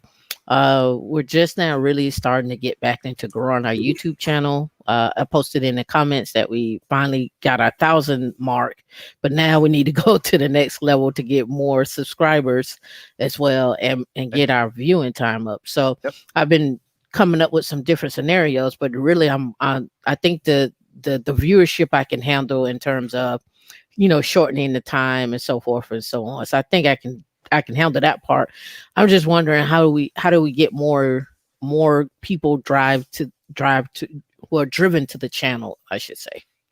So what kind of videos, any ideas? No, it's a very good question. Okay, so we're looking at how do we drive more people to a channel on Women in Linux, right? Right. So walk me through, I guess, on the channel. What do you talk about? What's your live stream about? And then so it's twofold. Our live stream that we do, we just started. We're on our 9th episode. It's called Tech, Stocks, and Jobs, where we look at the different tech, the different SPACs and the different stocks, and then we dive into the technology in terms of what kind of jobs do they have, and then also what do you need to have those jobs. And so I also teach during the week, and on that Wednesday we record our meetups and then we post our meetups to that as well too. Cool, very cool. So when you say stocks, are you talking finance? Like, are you talking about, like, for example, let's say it's AMD and you're like, hey, we talk about AMD, we talk about what it takes to get a job there, and then we talk about their okay, cool. So it's literally going to their website, looking to see, well, what moved AMD for the past 6 months? What are they doing? Then going over to their actual latest and greatest news, and then going into their careers and saying, okay, well, what careers do you have? You know, is it a quality assurance, or you're an embedded engineer, or you're a Linux engineer? And then breaking down those jobs in terms of, well, what skill sets do you need? Where can people find those skill sets for free? Who has, you know, what college could you go to if you wanted to be a computer engineer, and so forth. So breaking down making the connection between stocks and making your money in tech, and then also taking your money out of that and reinvesting it into other things that you may want to do. Very cool. Leticia, do you have anything you want to add here? Okay, so you saying you have 1,000 subs on YouTube? That's or all together. Okay, so on YouTube. Okay, so now the purpose for you now is to get monetized and all that stuff, right? Correct. Okay, so my strategy, this is just my personal opinion, is to focus on the people who are subscribed, the people who do show up, is getting them on your list to keep them coming back and watching. Because correct me if I'm wrong, Christian, to get monetized, you have to have a certain amount of watch hours or minutes. You need two things. You need 1,000 subs, and you need 4,000 hours of consecutive watch time. Right. And what that is, it's a rolling amount of time. So you could get like, because I had this happen. I was like, I think 10 or 20 hours away, and I was like, great. And then all of a sudden, like the next month rolled over, and it was a bad month, you know, within that 12 months. And it was like, oh, wait, now I have like 300, a whole bunch of hours. So you are going to want them to like tune in. So one thing I would say for something like that, to focus on that is, how long is your show? So I've been trying to keep it around about 45 minutes to an hour on that show. Cool. Okay. So that's the first thing I would do. Now, the next thing I would do with that is, I would make sure that every single one of your streams, and a lot of people don't do this, they just go live on YouTube. You have to, once you schedule your YouTube live, you need to go into your YouTube channel and you need to optimize the live stream. Okay. And you need to pick a keyword or a set of keywords, and you're going to put in, so like, for example, okay, like, let me see if I can, I'll pull one up here that go ahead. Yeah, go ahead. Yeah, we have three, the top three that we posted on there are techs, stocks, and jobs. Those are the top three.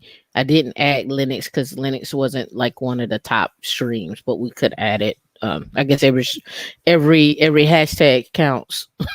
Okay, so here's what I'm going to pull up your channel. Let's see. Let me go ahead and do this. I'm going to pull up your I'll pull up your YouTube channel, and I'm going to talk about it from the angle of live streaming. I will give you some I'll just preface this. So I will talk about it from the perspective of live streaming. However, also keep in mind that for YouTube, we do have a YouTube channel reviews that Daniel Batal and Dee Neman do every, I think it's like second. I think it's the second. They did one last week, right? Yeah. I think it's the second Saturday of every month. They do a specific YouTube channel review. So I'm going to do and they're very good at what they do. So I'll bring yours up, but I wanted you to know about that. So, this is your channel. This is Women in Linux. Okay. So, Women in Linux nonprofit. Okay, great. Linux centric tech careers. Okay. So you got your 1,000 subs, you got 105 videos, and obviously you got your live streams. Okay. So I'm going to do just a quick look at your videos. I'm going to go ahead and mute that. Okay, cool. So you're doing some good stuff. This is good. Okay. So you're getting some views actually, which is really good. I want to commend you on that. Thank you. So you've got the shelves. Great. Fantastic. 200 views. Okay. So the one thing I would look at is this. I'm going to go to your views, and I'm going to sort your views by most popular. That's older content. It doesn't matter. It doesn't matter if it's old. So here's the thing. All of that counts towards your watch time and your monetization, right? Okay. So I'm going to go in here and I'm going to look at these videos, and here's what I'm going to ask you. So you've got a video that has 4,600 views, and then it goes down, and granted, these are still really good numbers, but what did you do in this 3 to 4 years? And then all of a sudden, you got 200 views. What did you do differently? So we stopped posting our videos. That's one. Okay. In fact, I still have them. But Yeah. So those videos that you see right there at the top, those are actually meetups. Like we actually meet up and on Wednesday, and then I record the meetup session and then I post it. Okay. And so that's the difference with the meetup, and then what you see with Tech Stocks and Jobs, those are the live streams. Okay. So the reason I ask this is because, so like, for example, this MongoDB, for example, was that a meetup? That was a meetup, right? Okay. Yep. So I don't think it's a problem to have like the meetup and the stock ones. I would say this, from what I can see here, the meetups are where it's at. Yeah. Nothing to say that you shouldn't do the other ones. Like, let's just delve into some of these. So for example, let me see if I can actually turn this on. Okay. If you went to playlist, you'll probably get a better. Okay. So we've got your podcast women. Okay. So I was actually going to delve into some of the videos actually. Hunt for jobs using tech stocks. So this is a very interesting, I got to say, this is a very interesting angle that you've taken with this. Like it's a really smart angle, I think. Yeah. Because, the fact that you're talking like, I sort of like you initially told me about this. So like, oh, it's women talking about Linux was what I thought you were talking about. No, seriously. Well, we do, right? We do talk about Linux in our meetups. Yes. And we train on like, hey, how do you spin up a Linux AWS instance, and then how do you move around on a command line, big picture infrastructure. And then the other angle is, okay, well, you see all these specs that are coming out, because to me in tech, you make a lot of money, but how do you take that money and invest it? And maybe you may want to go work at one of these tech companies that are coming out, and how do you do that? I got to say, I love the idea because, I think it's like, for starters, it's like you're doing something that's, I think, is pretty different and fresh. Like a lot of people, they look at jobs and they're like, okay, how do I go get a job at this place? Right. And what they typically will do is this, they will just go and apply at a place. But like, to your point, you're looking at it and you're saying, well, hey, what skills do you need to have? Like, how do you, and you're taking a step further. How do you get those skills? And what most people do is they look at it and they say, oh, well, I don't have that skill. So they immediately rule themselves out of the running for a job. So I love the fact that you're doing that. Correct. Okay. So let's take some of your last women in Linux virtual meetup. Okay. So I'm going to open this. Okay. So I'm going to just look at what all we got here. So a couple of things we've got. So you've got an SEO score of about 10 here, by the way, and I won't do a lot of this. This one. So I do like this. So the one thing she's done here, she's added chapter markers to YouTube. And these are as simple as they, you actually could simplify this as well. You could do, instead of like 1 hour, and basically what these mean, by the way, for those of you watching, if you click on this point, it's going to take you to that point of the video. So that way your viewers don't have to go and fast forward through the video. What she's done here is, for example, I like how she's included a hashtag. So like your video can have up to 3 hashtags. I would even maybe consider, like, you have tech and you have jobs. You could maybe do something like women in tech. I'm just giving some ideas. Women in tech. I might even just take out hashtag tech because that's pretty generic. But you could have 3 hashtags that it will pull. It pulls the first 3 from your description. So like meet the hiring manager, that could be a possible one. I'd look at, like, I don't know if you've checked out YouTube's hashtags. Like if you go to youtube.com/hashtag/ whatever the hashtag is, it'll actually pull up like how many videos there are that are using that. And then you can see like the thumbnails and all the other fun stuff. Are you familiar with that? So definitely check that out. So that's the first thing I'd look at here is like, so I think for these, if it's going to be like 12 minutes, like 00:12, for example, to drop them right into that particular point. That make this a little bit simpler.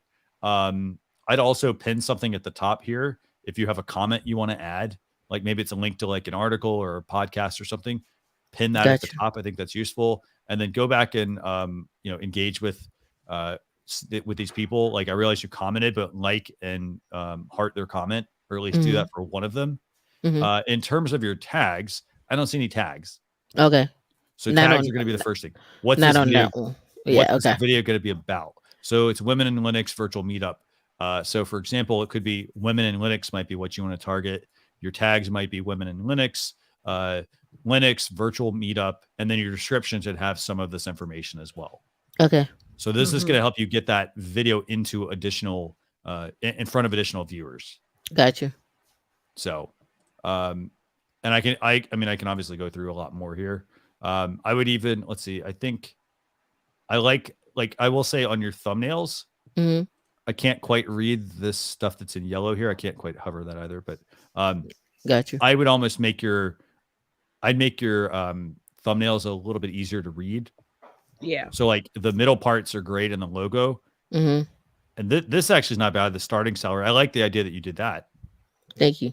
So, and then one other thing also, you may want to play with this left corner instead of this top corner here, because remember when you go live, sometimes they'll put the live button at the top. Okay. Yeah. So it could be covering up your logo. Okay. So very cool. No, but I got to say, this is awesome, actually. So do me a favor, actually. Can you shoot me an email as well? The marketing at StreamYard.com. Yeah, I'm definitely going to check out your channel. Okay. Can I get the email? Sure. I'll drop it in the private chat for you, actually. Okay. Thank you. That's a great question, actually. So really good question. So just shoot me a message and say like, hey, touch base on live stream reviews and just tell me a little bit about like your channel and send me a link to it. That's all I need. So, okay. Thank you. Very cool. Any other questions you have? No, that was it. Very cool. That's great. Let me hop on private chat before I leave studio, and then I'm like, "What in the world he say?" So let me go back through some of these comments. We got so many. Wow, we got lots of really good questions from people. I want to pull up Zane's comment, by the way. As long as value is there, post as much as you can. This is back to ARC's. When we talk about like social media, posting on social media, post as long as you're providing value and as long as your audience is not unliking your page, for example, on Facebook, or unfollowing you or unsubscribing, keep being active. That's right. So get the word out. And OG also makes a really good point. Engagement is really a challenge. They like a post but don't show up. I like that you're saying trust the process because you have something to offer. Amen. So awesome. So Tam, thanks a lot for joining us. I didn't remove her, by the way. She removed herself. So Tam, thanks a lot for joining us. I really appreciate that. Yes. I'm seeing some questions. You want me to pull them up? Yeah, sure. Let's do it. Okay. Coach Erica asks, I'm going to start from the bottom and go back up. Okay. How do you make tags? Very good question. Okay. So tags, let me see if I can go into a video and I can show you all this. Okay. So and her second part. Yeah, go ahead. Her second part to that question is she's asking, where do you put the hashtag? So maybe you could put, you could put both, answer both at once. Okay. So give me 2 seconds on that. Okie dokie. Okie dokie. Yeah, guys, you got to trust the process. Trust the process. StreamYard give you the ability to live stream on Facebook profiles, page, and groups. All this. Yes, absolutely, Walter. While Christian's looking it up for Coach Erica. Good afternoon to everyone. Does StreamYard give you the ability to live stream on Facebook profiles, page, and groups all at the same time? Absolutely. If you're the admin of that Facebook group, you can absolutely stream in there alongside your page and your profiles as well. Yeah. Go ahead. No, go ahead. Yeah, one of the big things, even as I adjust where I show up, because I'm really focused on intent now. And I wish I did this early on when I started StreamYard, but it's really about where do you want the focus to be? Do you want the focus to be more to your channel, more to your group, more to your page? So really, I've gotten out of showing up live more on I don't show up live so much on my personal profile. I'll show up live on my business page and my groups on YouTube because I want to pull traffic towards my page, my groups, and on my YouTube channel. So really think of intent overall versus let me show up in all these different places so people can see me everywhere. Is really based on that Pied Piper effect is where do you want your audience to show up the most? And like Christian said a couple of episodes ago, people go to YouTube because of video. So that isn't something that you have to consider as well. Very cool. So let me do this. All I'm going to pull up a couple of things here. So, well, I'll start with one thing actually. So you asked about where do you put the tags? Mm-hmm. And so I'm going to go ahead and bring this up. Again, I mean, this is about live streaming, by the way. So this is a great question. So this is a YouTube video, for example. So if you're in the description of the video, so you're, say you're adding a video in your channel. So where you'll put the tags are down here at the bottom. Yeah. And you don't want to keyword stuff with a lot of tags. Like, for example, this is a video that I did a long time ago, and I haven't ever gone back to it. As you can see, I did a pretty bad job with the tags because these are really, they're not like, I mean, I'm not afraid to admit it. Like they don't work today. And so, for example, like I might've put like a how-to or like friend request or something like that. Right. And that might've been about the video, but I could have done a better job. For example, let's say this video was about how to send a friend request. So it might be something like, I might put like Facebook friend request, how to send a Facebook friend request. Oh, I see. So do you recommend that we go back into our older video content and change the tags and change all this stuff on the back end? I would, yes. Okay. Even if Great point. if the video is still like relevant, yes, go back and do it. Great So point. for example, that's where I might add my tags. Now you can have up to 500 characters, by the way, for your tags, just keep in mind there. So you can have up to 500. So now your other question was about adding hashtags. So, and this is like super old, but this is so old because I have Google Plus in here as well. Wow. Edit it now. Thank you. Thanks for making me do this, by the way. It's the only way it's ever going to get done. So yeah, that's right. You put the hashtags. So if it were me, I would put them in the description of the video, and then you might put them at the, like, what YouTube does is they go through and they pick three of the they pick the first three that they find. Yeah. So let's say you put hashtag here, like let's say this. Okay, so this might be like hashtag Facebook. I might do hashtag Facebook tutorial. And I might use hashtag social media or something like that, right? Or something like that. So now if let's say I put a fourth one in there and it's like Facebook marketing tutorials or something like that. Yeah. Here's what's going to happen. So when I save this, these three are going to show up above my video. That fourth one will not show up.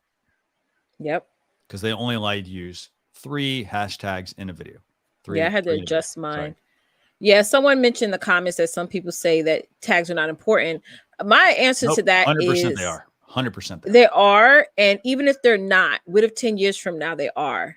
Wouldn't it be smart if you just put them in now, just in case it is something that's of importance later on? And that goes back to what I was saying early on. Like sometimes we'll listen to the 1% versus the 99%.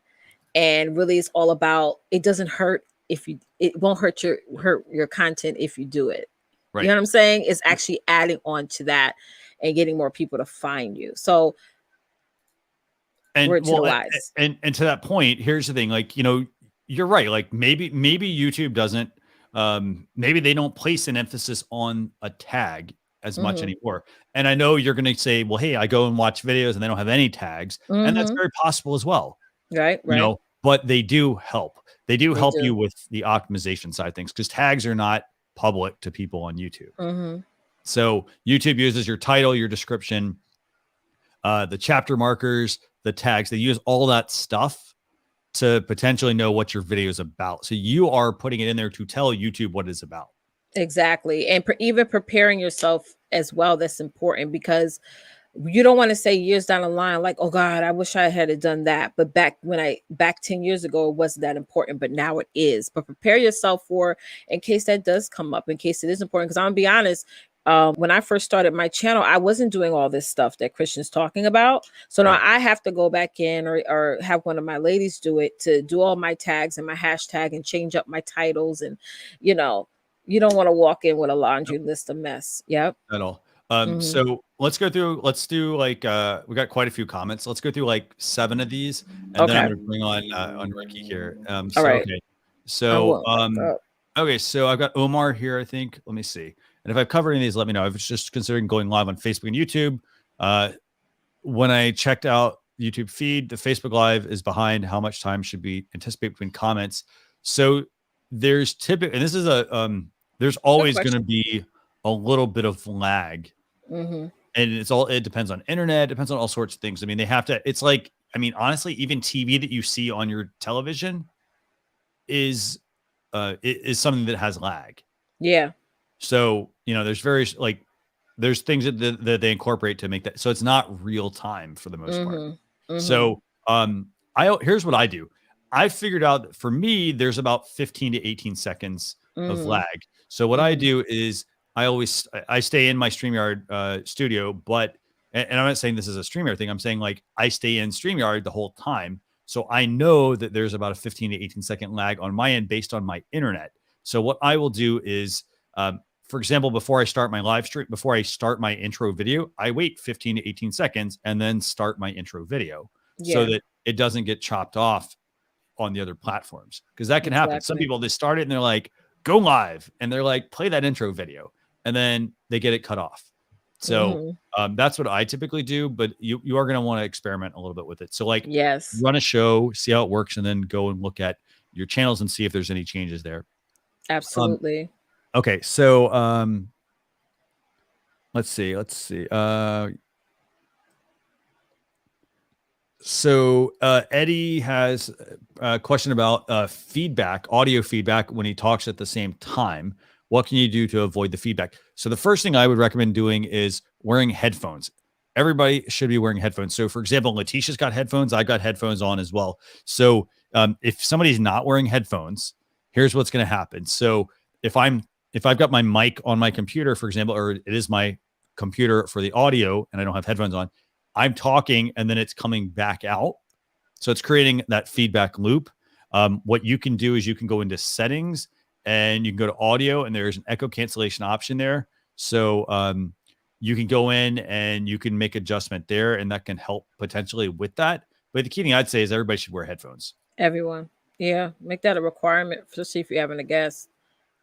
Let's see. So we did that question. Let me see. Did I? Michael Daniels, by the way, mentioned this goes back to when we had we're talking with about music earlier. Or sorry, hold on. Sorry, this was not the music one. This was actually about live streaming graduation, for example. Be careful. Oh yes, that's important. Be sure to have the content from all the parents and students to video them. Consent. So sorry, consent. Thanks for it says to have content that yes. Yeah, I know. That's yes. So we want to make sure that you have their consent.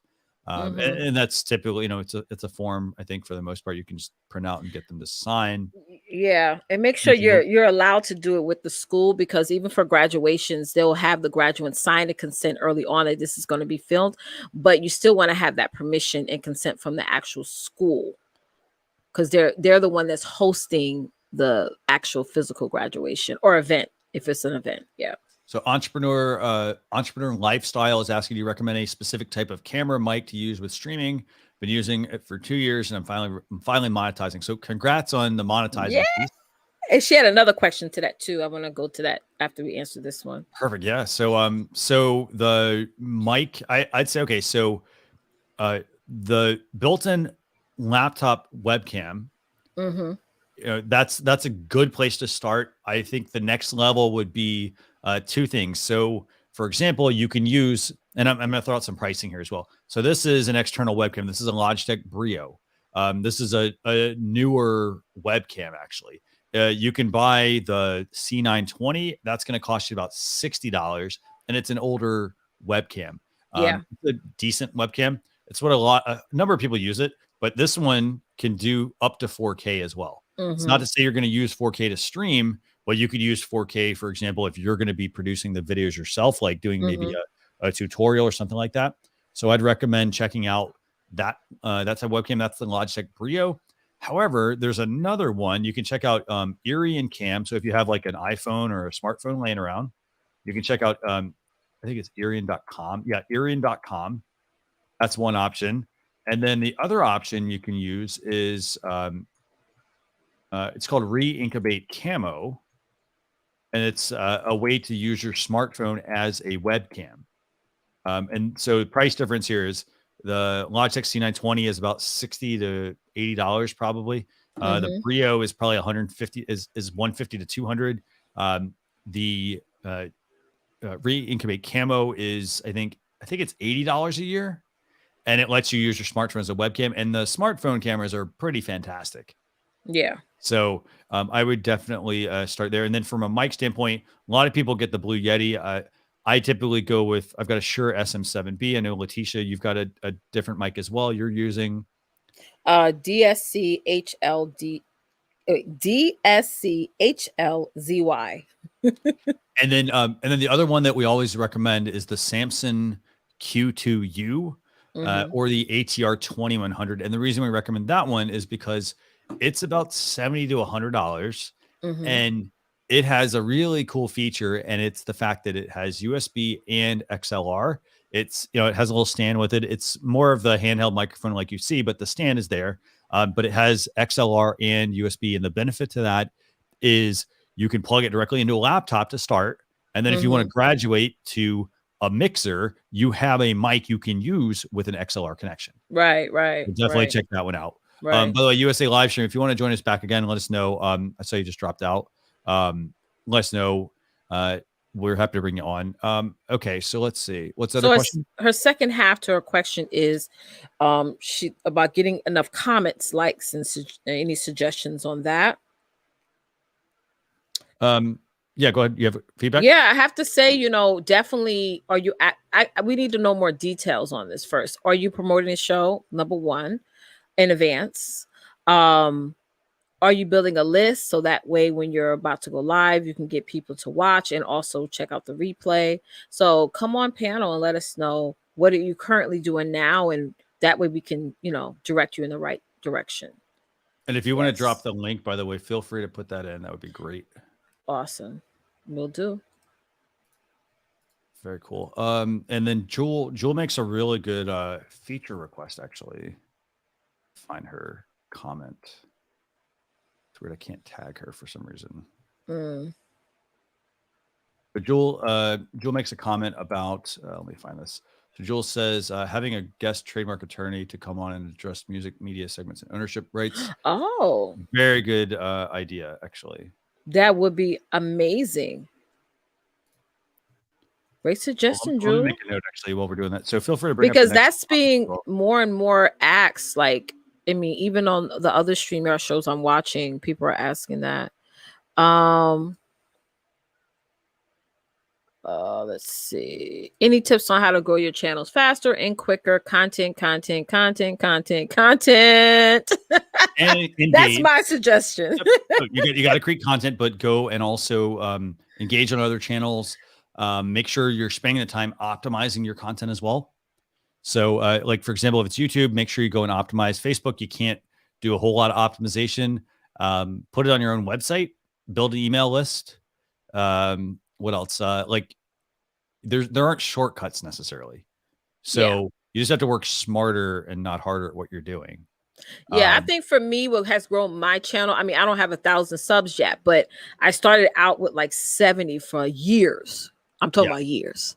And then when I started to really double down on community building and list building, it grew it started every time I go on my channel, I have more subscribers. I'm really big on the process. I'm not trying to do anything fast, because you can grow and get monetized fast, but then nobody's contributing. You know what I'm saying? You want to make sure that you really building that community, because those are your hardcore, die-hard fans. Like, I have some girls that watch me that like, they're all about Leticia. You know what I'm saying? And so that's really what it is building up that community of supporters, and then, having that great content. So that way, when you do reach that level of monetization or whatever, you have loyal people watching. So fast, quick, guys, listen, there's no such thing as microwave success on any platform.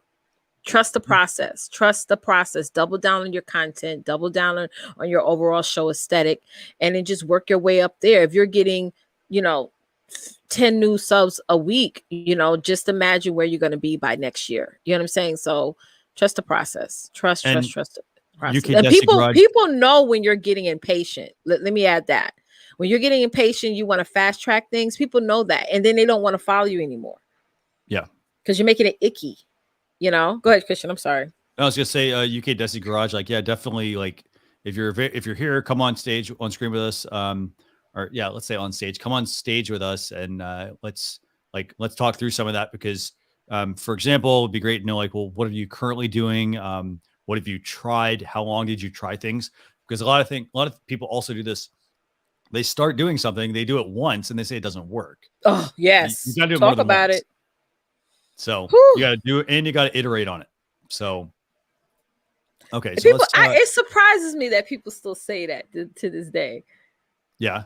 Like, you know, I see that and I'll go on their page. I'm like, girl, where's your show? I don't see it. I did it last month, you know, the 20. I'm like, common sense. Mm-hmm. Yeah. You know, and so I'm looking here. Let me see. So I want to pull up Radon's comment And about camera yeah, tools, by the way. Yeah. Lighting. So if you want to improve your image, like your image as in like your camera, adjust the lighting. Yes. You know, bring more light in. For example, I literally have one light right now. It's one light right here. Oh, really? Yep, that's all I've got. All right. So, but it's designed also though to like, I mean, it's not very high. I don't think I have it turned up very high, but like it's big enough to where it produces that cone. Yeah, it brings it down. Yeah. So, and to go back to what you were saying, Christian, about how you and I talked about this privately. It's like there's so much people out there that has millions of followers and all that stuff, and people are not really looking at where they began. And another thing you mentioned, which is important, you mentioned it today earlier, that a lot of people have great backing. They may have that backing that's fueling, or people who are investors and things like that, that makes them get that fast track success, you know, which makes us who are just the normal everyday people feel like we're failing at this and we're not considering all these other entities, you know, so that is something to consider and think about as well. And the way you take, you know, and I don't say shortcuts, but the way you take some of those shortcuts is going back to what Leticia said earlier. It's to think big. Because if I want to take shortcuts, how do I get there faster? I then need to be networking with larger people. I need to network with people that are better than I am. Think big. Yeah. And don't be intimidated by it. Right. Yeah. So very good points. So I got one question I want to bring up, and then I'm going to bring Ricky on real quick. Ricky, I want to thank you for being patient, by the way. Lefty all around says, how do you move people around when they're on your StreamYard panel? It's as simple as just dragging the windows around in your StreamYard dashboard. That's all it is.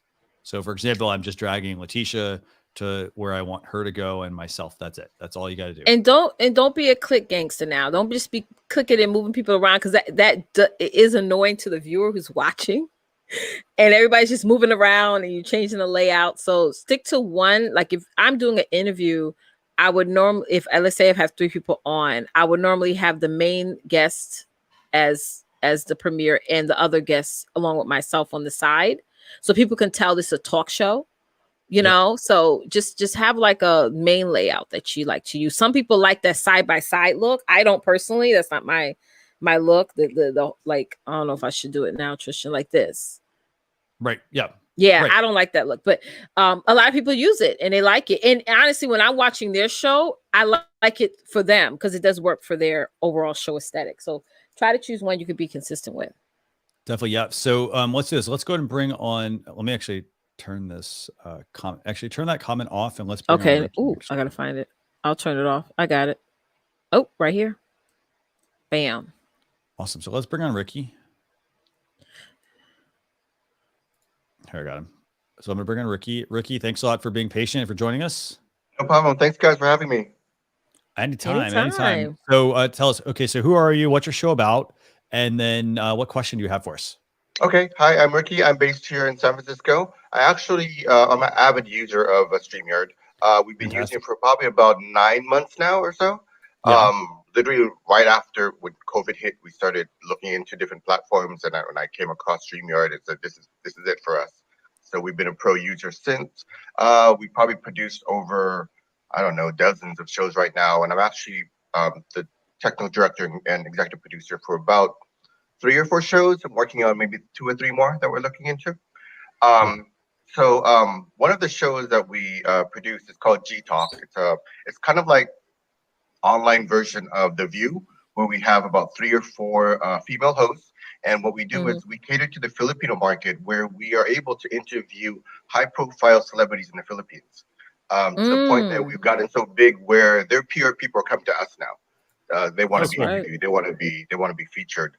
And we we do everything recorded. We have not done anything live streamed because sometimes our interviews can be anywhere from an hour to 2 hours. You know, viewers do not want to stick around that long. So we edit it down to hopefully at least 30 minutes or less if possible.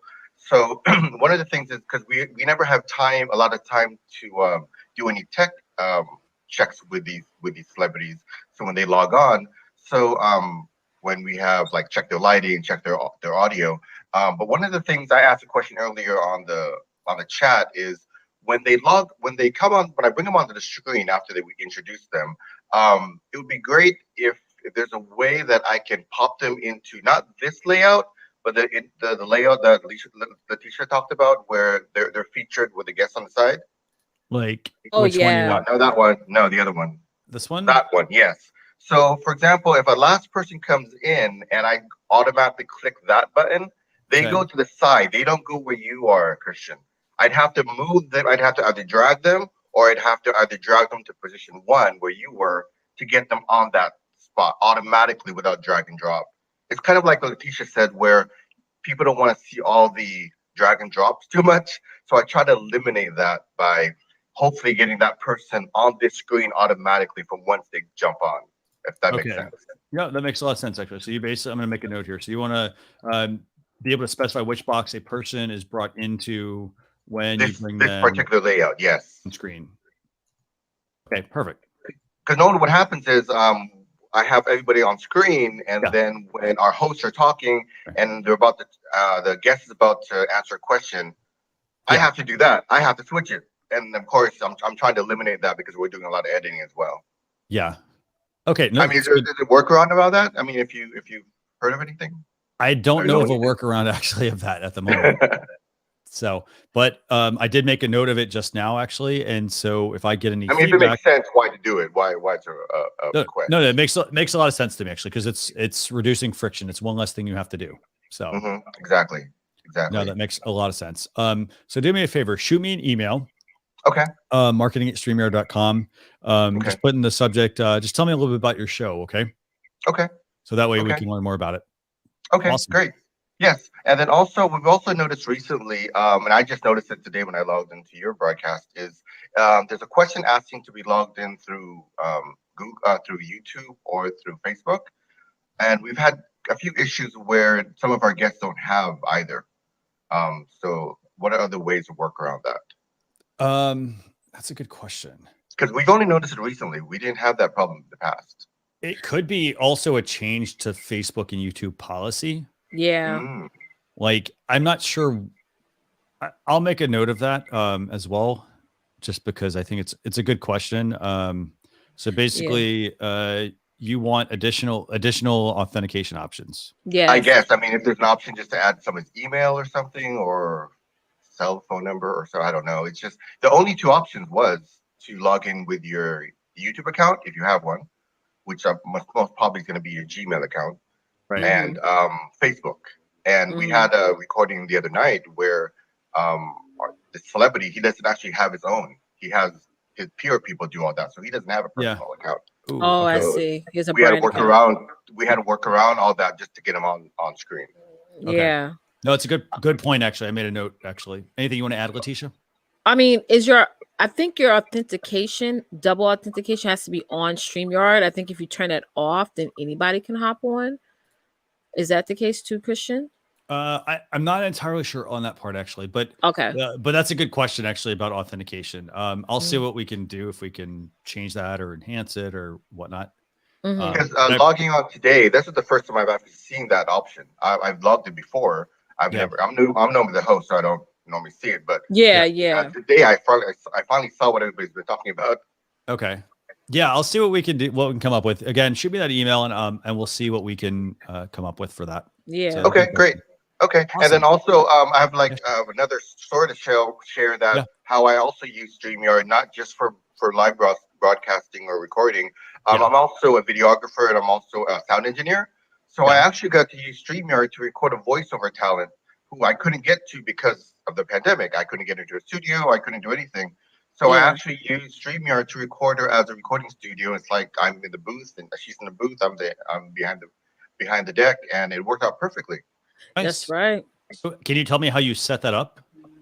Basically, and it's funny because it was also a celebrity that I needed to record.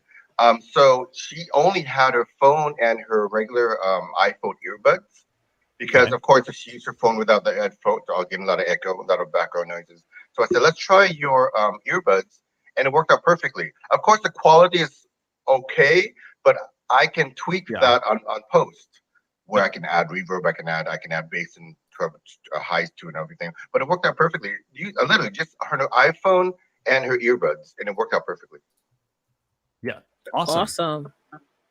Very good question, actually. These are it's a really great tool. I mean, not just for live streaming as well. I mean, I've been an sound engineer for 30 years, and I finally get to record somebody remotely using this type of platform now. Yeah, that's good. It allowed you to adjust and still do what it is that you love. So that's amazing.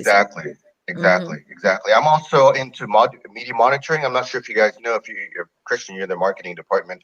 StreamYard's been mentioned in the news quite a bit of times the past few months, just on the news alone. So I monitor all the news stations nationwide, and I create reports sharing that with people. I can also share one with you, Christian. Yeah, sure. Yeah, you got my email, so or you got our email, so shoot me an email. That'd be great. Yeah. Okay. Perfect. Definitely. Awesome. Right. I've been seeing StreamYard a lot, especially on ads a lot. So that's great. Yeah, a lot of the new shows are all using StreamYard now. It's great. That's right. A lot of it's great to be part of the as you mentioned, Christian, earlier, the Facebook group is great for any questions and answers. Everybody's there so responsive. Yeah. Thank you so much. It's good, really good to hear. All right. Thanks a lot, guys. Awesome. Thank you, Ricky. Have a great day. You too. Bye. Thank you. So let's do this. Let's shoot through just a couple more questions. I think we got one more guest at the moment, and then we'll I think we're gonna do a giveaway. Yeah. So let's do this. So Coach Eric has a question. How do you build your list? So first thing would be to sign up for an email marketing service. Lots of options there. A lot of people I think start with MailChimp because it's free to a certain number of subscribers. The thing I can't stress enough when building an email list: segmentation, and you need to regularly clean your email list. It doesn't matter that you have 20,000 people on your list if they're not opening your emails, because you are paying for all of the people that subscribe. Those subscribers. That's right. It does add up. So that's right. And the next thing is that look at, if you're going to choose an email autoresponder, choose an email autoresponder that is going to grow with your business. So you could start off with MailChimp, but let's say if you find another one that gives more options, more features and things like that, maybe it would be a good idea for you to invest in that, because the thing is about exporting one list to another platform is that those individuals, and I looked up this law, actually, it's called the CAN-SPAM Act. And if you decide to switch systems, let's say you have 1,000 emails on MailChimp and you're trying to switch it to ConvertKit or something.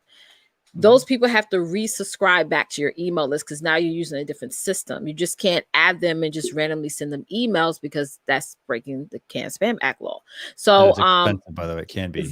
It's over 40,000 per violation, Christian. I looked this 40,000, 4,000, it's a bunch. It's 40,000, over 40,000.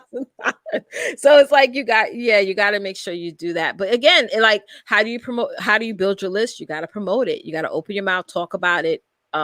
Get people to be encouraged to be added on it. I know your business coach Love, so maybe you could recommend a freemium. I know you probably got tons of ebooks, PDFs, checklists that you could say, hey guys, if you thank you so much as a gift for watching the show. Join my email list and you'll get my Better with Coach Love ebook. And it teaches you how this, and that, to get people, because you got to give people an incentive to join your list. So that's definitely. And so a couple other good questions here. So the Poltergeist, and this is a really cool. That's a cool channel. I saw his channel. It is. I was scared. It's amazing. Y'all got to. We'll have to check this out. But says that they're on YouTube channel reviews that Dan and Dee do on the StreamYard channel, and it was totally awesome. So definitely check it out. Coach Erica asked, "What name is better, at Coach Erica Love or Better with Love?" I mean, if you already have, so you have to remember, if you already have, for example, a Facebook page, you already set the URL, the custom URL, you can't change it. Like, I think they give you like one time and then it's pretty much set. So Yeah. I wouldn't go waffling back and forth between which one to use. The username doesn't really matter as much. I like Better with Coach Erica. I like that one. The Coach Erica Love or Better with. I like Better with Coach Erica. Or getting better with Coach Erica. I like that. Since we're talking about names, check out what some of the other coaches do as well, and see if there's something that works. I wouldn't get too like cute with it necessarily. Yeah. Because again, I mean, it's the name that people that they use to find you. That's right. But they're going to look up their name, or they're going to look up like something that's easy for them to remember. And you want to make sure then it's not, well, it's this on this channel and it's these on this other channel. So yeah, typically want I don't like to use my name or my stuff because everyone spells my name wrong. So I never really use my name in my titles. So that's another thing you got to consider. People can spell Christian, right? But Leticia, they'll spell it Leticia, and I'm like, no, that's not how you spell it. Yeah. Yep. Yes. So a couple more questions here, by the way. We've got Colin Coleman's asking, how do I enable Facebook comments? They don't pop up on our chat. Yes. So part of that's you need to just connect the destination through your stream. So if you're not connecting the destination, they wouldn't appear. So you need to connect the destination in your StreamYard dashboard. So you create the broadcast, and then as you're creating the broadcast, it will ask you which destinations you want to add. So definitely check that out. Let me see what else we have here. I think I just missed one.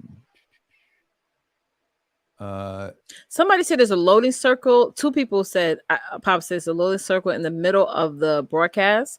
Maybe you just got to refresh or go out and come back in, because Christian talked about that earlier about the delays. Let's see.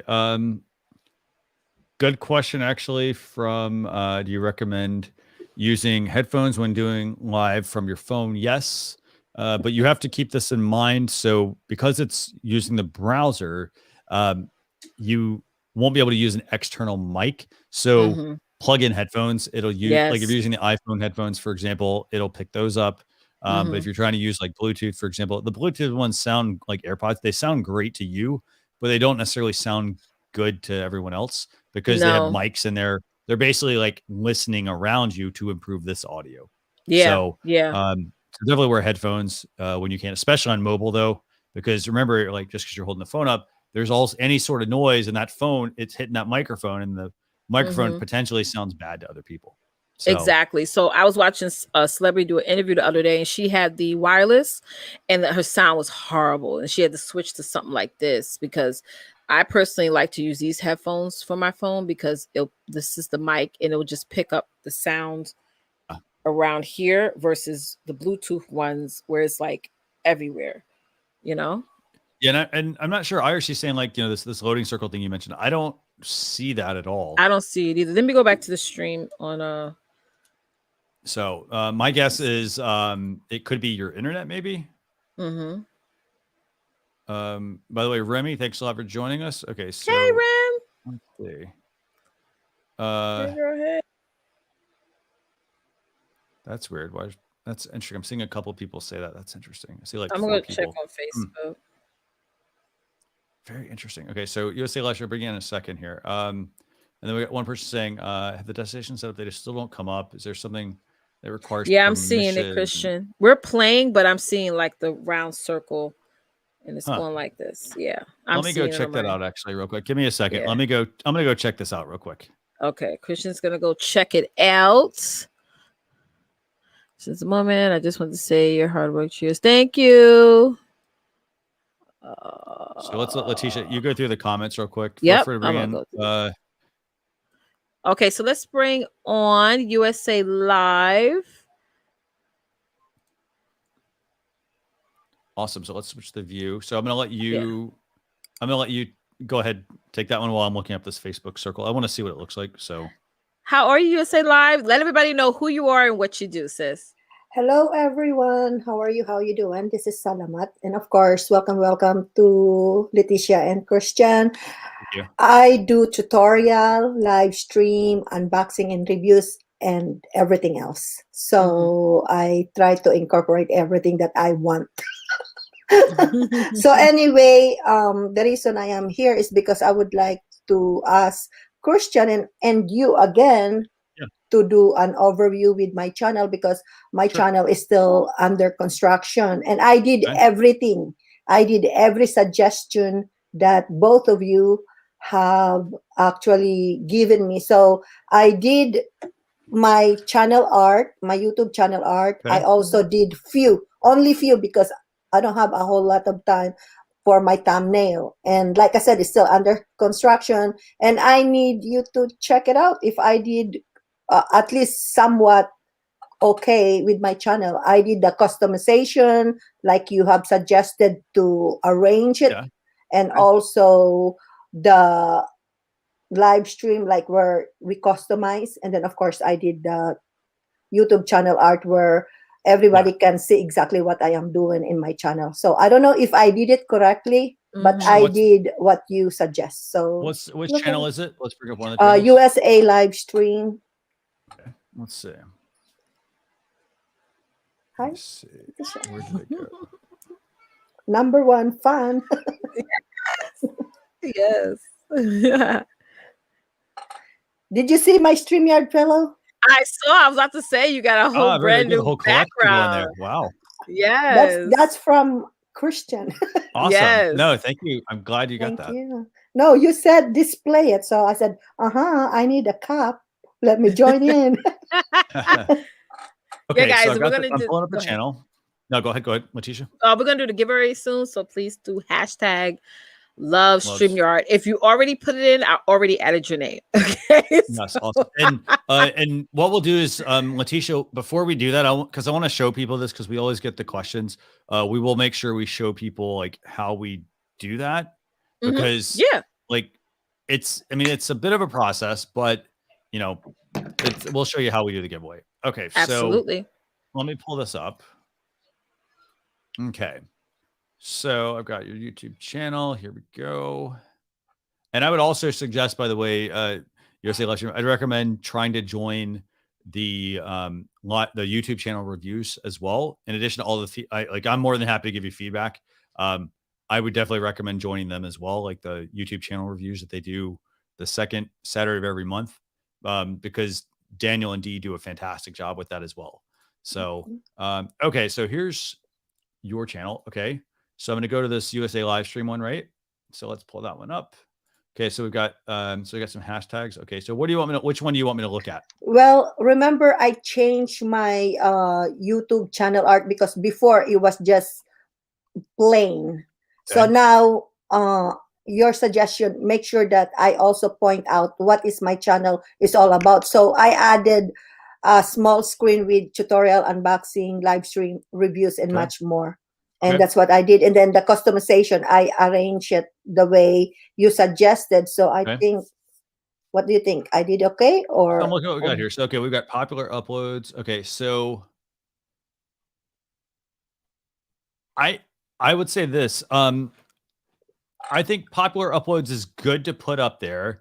The one that you have to watch out for is the time frame. Okay. So these are so I'm just throwing this out there. It looks good. So when you do popular uploads, for example, this one has 15,000, which is awesome.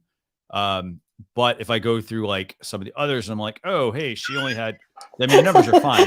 But if I'm like, oh, she had 500 views, for example, your numbers are fine.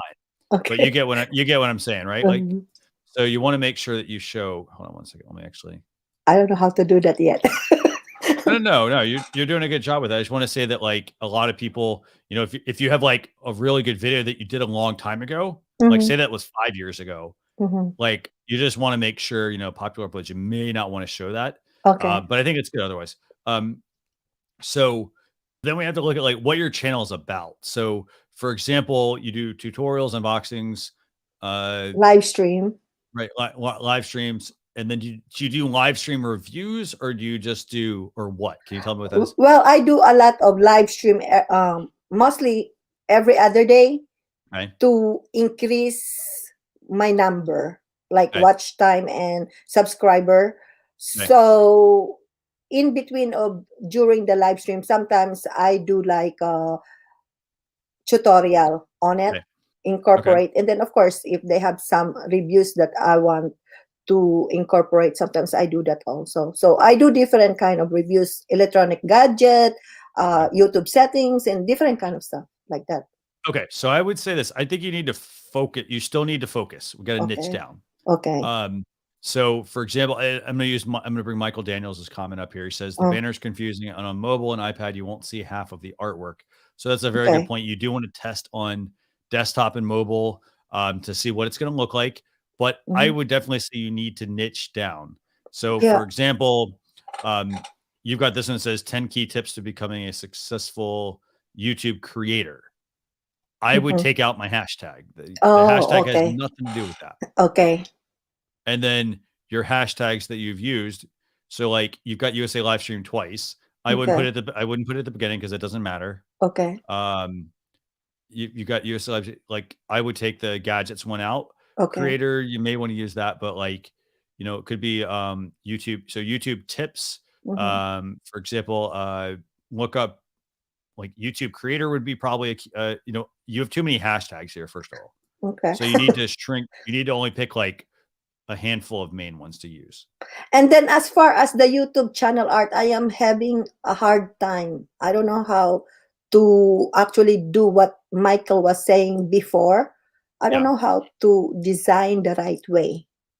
So what you need to do is go to canva.com. And just here's the thing, just shoot me a private message and I'll direct you to some like resources and stuff like that as well. Okay, sounds but good. Canva.com, Canva would be the first place. And then what I would do is like I'd use a template. Okay. Yeah. So I'd start with using that same one. Yeah. Yeah, because it's still under construction because I just couldn't pinpoint the exact way of telling my YouTube channel. So yeah, I think maybe you can talk to me in private because I really need to make it sure that the channel is all about what I am actually trying to. And I want to bring up go ahead. No, well, for me, I mean, okay. So when I first started designing my shows, I thought of a word like, how do I want women to feel once they got done watching the show? And I love the word that I use. I use hashtag domination all the time, or hashtag let's dominate. And then I went on Google, I looked up the colors that that represents domination. And so that's the color I started to use. My template is simple because I always be like, oh my God, I will over design. Like your template's a little bit of overkill with design. You just got to simplify it and come up with that so that you can convey that overall experience to your audience. Okay. And then on that videos, I created a sample for you to look at. Just click on the videos and I experiment that thumbnail. I don't know if it is right or wrong. I just want to make sure. So this is what I wanted. I brought up this channel, but I want to bring up a couple of points here real quick. So from a design standpoint, Michael also says you can use Pixlr. That's another one. But yeah, there's lots of free options out there. Canva is probably where I'd start for you because if, for example, if you're not a designer, then you're just putting stuff together and it may or may not work. You may hit it out of the park. It's hard to say if it will or not. But there are some couple of points here. So like IRC Adventure Talk says that your channel is a bit too loud.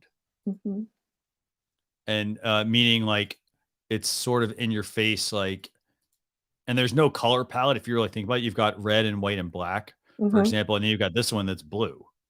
So you kind of like, I try to settle on a color palette and a design to go with. And that's where some of the templates that you'll see on like on those tools, they can help you. And it may not be exactly what you want, but it's a really good improvement to what you have. You got to think about the audience. I think where you're getting confused is like Christian said, you got to niche down and figure out like what's the main topic, the main theme of the shows that you're doing or the video content that you're uploading. So because like to that point, like, so for example, who is your audience? That's the first thing. Like who are you streaming to? So that's the first, who are you trying to reach? Because for example, I see ones about like YouTube settings, but then I saw something about social security cards, and so that's just some stuff you gotta kind of figure out which one you want to use. And it's not to say one's right or the other one's not.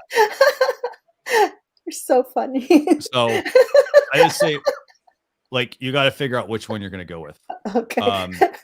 That's the first thing. And you use your views as well to help you a little bit. So like, for example, if you look at, you're like, well, hey, this video only got like, I'm not picking on this one, by the way. This one got like 40 views.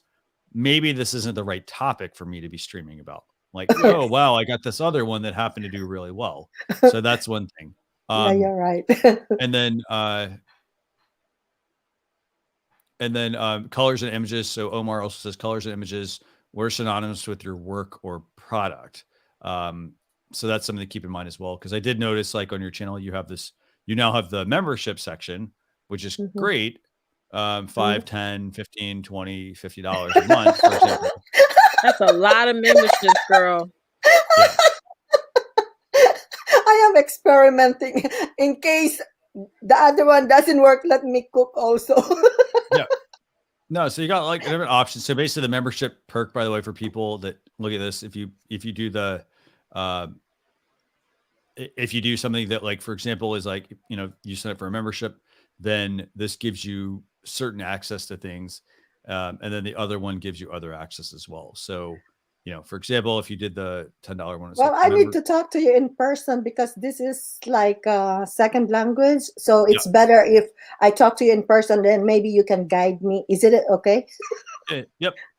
Because I already have your info. I mean, my information, you already got it. You can call me, or I can call you. Yep. So I just need to actually, like Leticia was saying, define your audience. But I don't know how to actually get, because I'm still actually experimenting. I don't know which one actually worked. But when I look at one video or two video, I was like, well, the sales was working on me, and also the tips and the, what do you call that? The membership.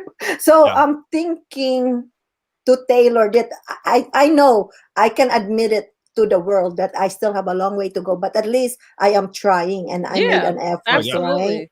Definitely. Yeah. And the reason I also put the YouTube channel art like that, because when you look at the cell phone, it's totally different. I mean, it was just a very, very small, right? They crop actually. So now this is gonna be my third time trying to change the YouTube channel art and thumbnail and everything else. So I thank you both for your suggestion, including with Michael, because it really helps me a lot. So this is great. I love this. You know why? Because it is a positive criticism towards my success. Yes, feedback. One day. Yeah. So anyway, thank you, Christian. I truly need you. No, you're very welcome. And the key points I think I can't stress enough, I mean, with this is just look at, like, this applies to live streaming as well. You have to look at, like, what you enjoy doing. Yes. So I realize, like, for example, you can have videos that talk about YouTube, being a creator on YouTube. You can have ones though that talk about how to apply for a social security card. You've got unboxing videos, you've got reaction videos. So you've got lots. You're like all over the place with a lot of things. And the thing is, if you focus and get really good at one area, you can then branch out into other ones. But exactly, I feel like right now you're like, okay, I throw like 10 things on the wall and like, okay, this one works, this one's not working. It's good that you're testing, but if you want to grow this, you need to focus on figuring out what is the one thing that you could do forever, basically, and tutorial. Not get bored about it. Like, you don't what do have you to like to talk about? What is it, the subject matter that you like to talk about? Because I talk a lot about email marketing on all my channels, but when people get in my worlds, like in my groups or become clients, then I talk about the wellness stuff that I'm doing, the makeup and all that other stuff. But on the front end, it's one thing and one thing only, that I'm driving that out. And then when people get into my world, then I, unleashed all the other things I have. So your page right now is like a laundry list of stuff. So it's now you got to separate the color clothes, the light color clothes, the dark clothes. You know what I'm saying? And think of what is the main topic that you can talk about for days. Like if I met you in a Starbucks or whatever, you could talk about for hours with me. What I really want that I am actually I don't know if it's pulling me back or pulling me up, but what I really want is tutorial, because that's the one that actually has a lot of views, as you can see, right? I really love tutorial, but I'm thinking, what if the tutorial didn't work? I still have the other video. So that is why I made the other video, just to test the water exactly where I'm but going. whatever you are really adamant to discuss or talk about, people will deem as important. It will work if you push it out there as often as possible. See, it's not the fact whether it's good or bad, it's the fact that the importance. How often do you talk about it? How often you feature that particular tutorial or topic in your live? When you jump around, your audience is going to jump around and eventually jump off. Yeah, because they're looking for consistency in one subject matter, not consistency in 20, 30, 50 subject matters. This is like when, like here in the US, when we're getting our GEDs or our high school diplomas, it's no fast track to that. You got to go to school for 12 years. If you want to be a doctor, you got to go to school for this number of years. So it's that process of you saying, I was guilty of this too, as well. USA Live. My page was all about everything. It wasn't until last October that I said, I need to niche down and figure out what is my enjoyment level. This is what's awesome about us being entrepreneurs, is that we could do things we love and talk about what we love all day to those who want to listen. So when I decided to niche down, not only did it make an easier job for me, because I could only now talk about one subject line, one pain point, and my audience is now, when they think of email marketing, they think of Leticia Campbell. So that's what it is. And trust and believe, I was like you. I was like, I wanted to hold on to all these things, like, because, you know, I didn't want to miss opportunities. You know what I mean? And for a little while, people thought, oh, well, Leticia, well, not people, a couple of people, I don't want to say people, like it's hundreds, was like, oh, Tisha, I thought you're doing something different and you're not doing that anymore. I said, no, I'm niching down. I'm focusing on my level of importance, what makes me joy, what I love to talk about, and then talking about it all the time and allowing people to know me just for that thing. Now, when they get in my world, then I show my health and wellness stuff. Then I talk about my breastfeeding stuff. And I talk about all these other things that I offer. But what is the main thing I want to offer on the front end? That's what it really is about. And then last question. Yeah, sure. Christian mentioned about color palette. What color would you suggest? I like red. That's branding. Well, that's a lot of layers. Go ahead, here's the thing. You like red, but you have to look at it like this. I'm gonna actually let me find this real quick. Okay, so you like red, but I will say there was a comment here that talked about, like, for starters, you don't want to compete too much with the YouTube channel red. Exactly. Okay? Think of a different shade. It could be Yeah, go ahead. No, go ahead. It could be a darker shade of red. Like for me, I like purple, but I use eggplant purple. You know what I'm saying? So that I have for my team, I give them the color, the hex is called the hex code for that. So I will go a little like, because when I think like bright red, I think, oh, she's going to have a sale, girl. We're going to get some discounts. We're going to get some free stuff. And if you don't want to go to discount free stuff route, don't use that red. Because when you go to the mall and you see red, that's what you think. Oh, this is on sale. This or it means going out of business, actually. Oh, yeah. There you go. Yeah. Christian has green. I think your color is green, right? But it's a soft green. It's like very soft and subtle. So I do want to. I have two things I want to bring up here. So I actually got a couple of things actually. And knowing to doing. By the way, we'll answer your question here in a second as well. So Joel Kitko says, make sure you know exactly what your passionate message is, and the audience will come. Confusion with your platforms will be a deterrent. That's right. Great point. So that just focuses on what reiterates what we said earlier. Niche down. Then to echo this point, Michael Daniels also shares a great piece of information. Unless you become a 1 million subscriber channel, You stay focused. Once you get big, you can do whatever you want. Like Amazon. Amazon was known for books. Exactly. They started with books. That's it. They got, so it's like I want to say it's sort of like building like a sort of like a plateau, I guess, in a way. So it's like, okay, so let me make sure this is on screen. So like you do this, you know, so like, or you ramp up. Okay, so I got my channel. I do it for a while. I get really good at it. And then when I get to a level where I'm like, okay, I'm ready to take that next step, I take the next step and I do some more and I do some more. And then it gets bigger and bigger and bigger. Yep. However, instead of, okay, do this, like lots of little steps, you can do a lot better, I think, if you niche down and focus on one particular area. Exactly. And the other thing I wanted to show you real quick is I brought up this. So if you go to youtube.com/hashtag and put in one of the hashtags that you used, for example, you can see there are 29,000 videos. There's 11,000 channels. No problem there. But, you know, you were talking about design.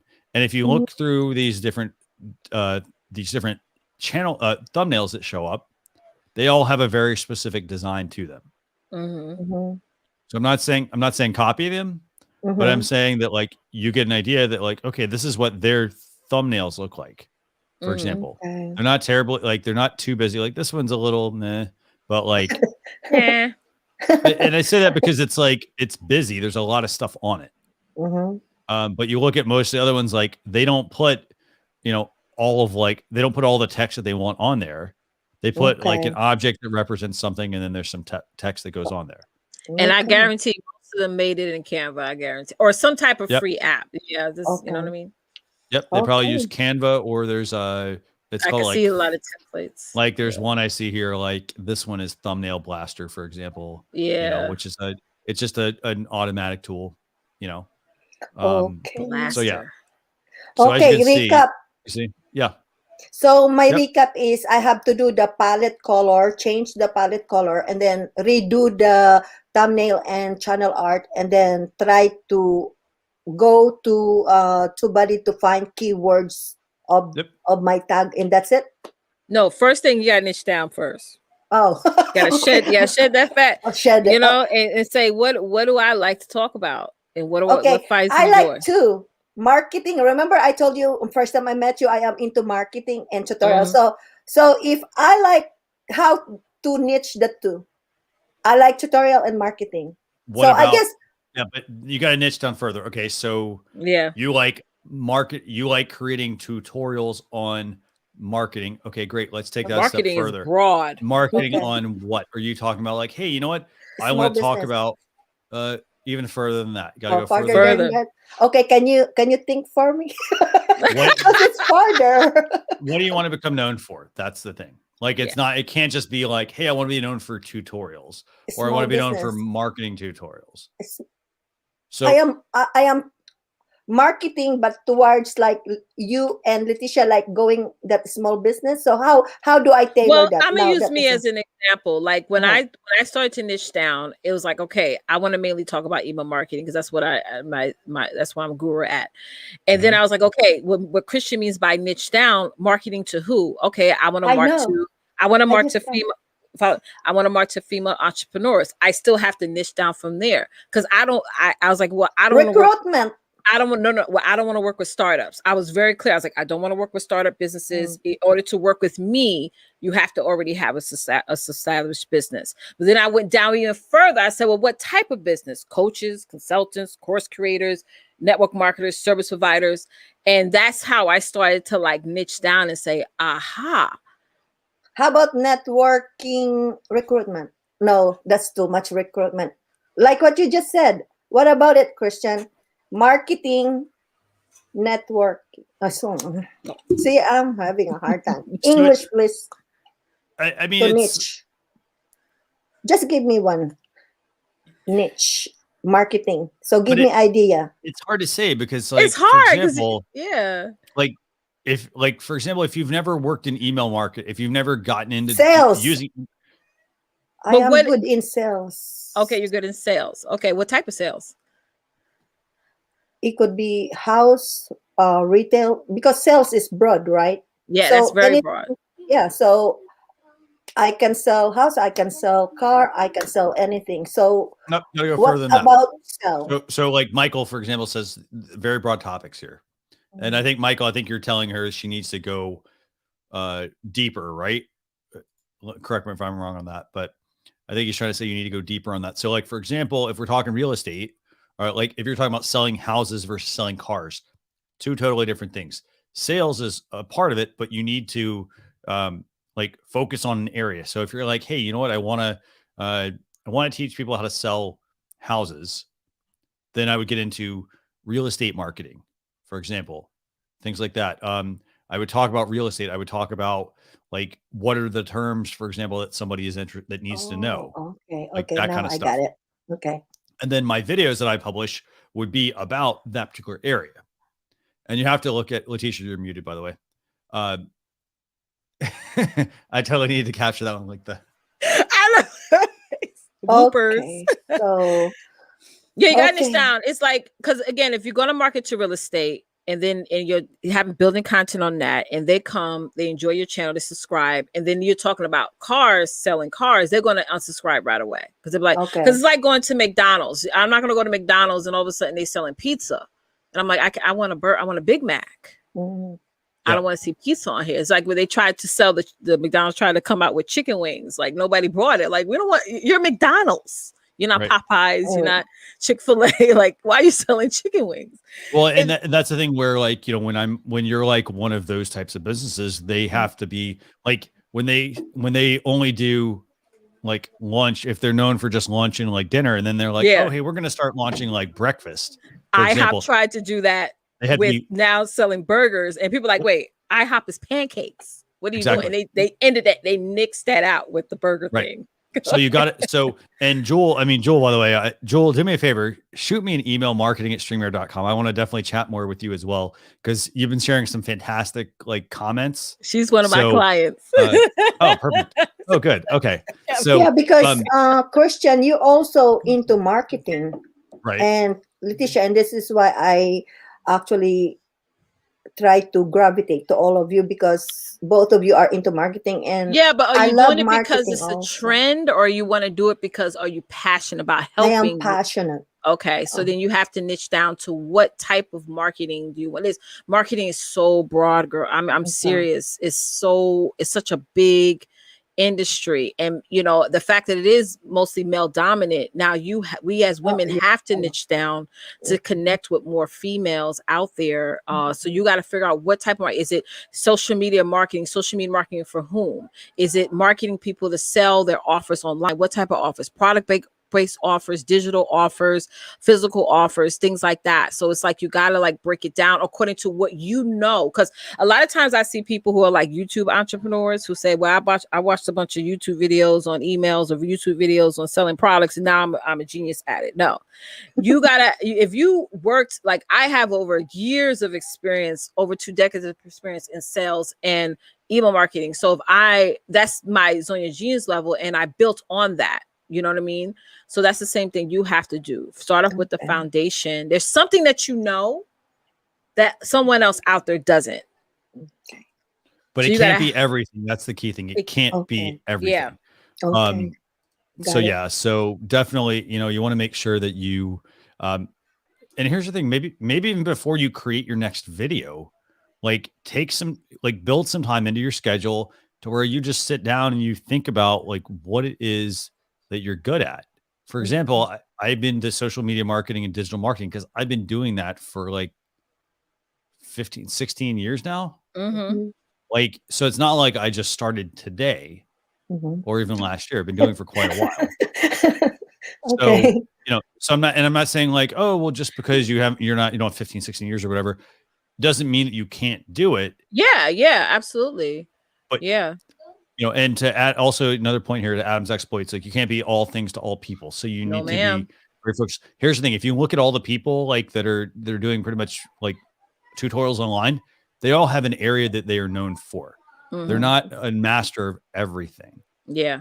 Like, for example, if it was social media, they're not covering, they're not like a master at LinkedIn and Instagram and YouTube and Facebook and whatever. Like they're good at them, but they are known for one thing. Like, for example, I got a friend, all he does is LinkedIn ads. That's the only thing he does. And it sounds boring, but he's really good at it. Yep. And so he's not trying to branch out into all the other things. He's not getting distracted by all the other things.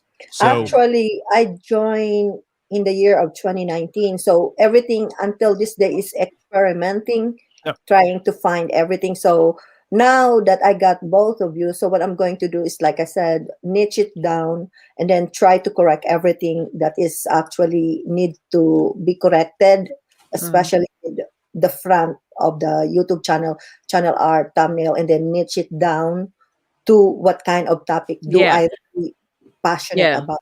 Okay. Experimentation comes after you discover your niche. That's where the experiment, that's where the testing and the experimenting come, not the before. Because then when you do it before, it comes out into a laundry list. But thank you for coming on. Christian, thank you. Don't forget Thank you very to much. keep in touch. Thank you both. Okay, bye-bye. Awesome. Bye. All right. All right. Okay, so it's giveaway time. And I know Leticia mentioned this earlier, and I'm going to do two things here real quick. For starters, we're giving away, what are we giving away today, Leticia? We're giving away a coffee cup. Yes, we're giving away one of these.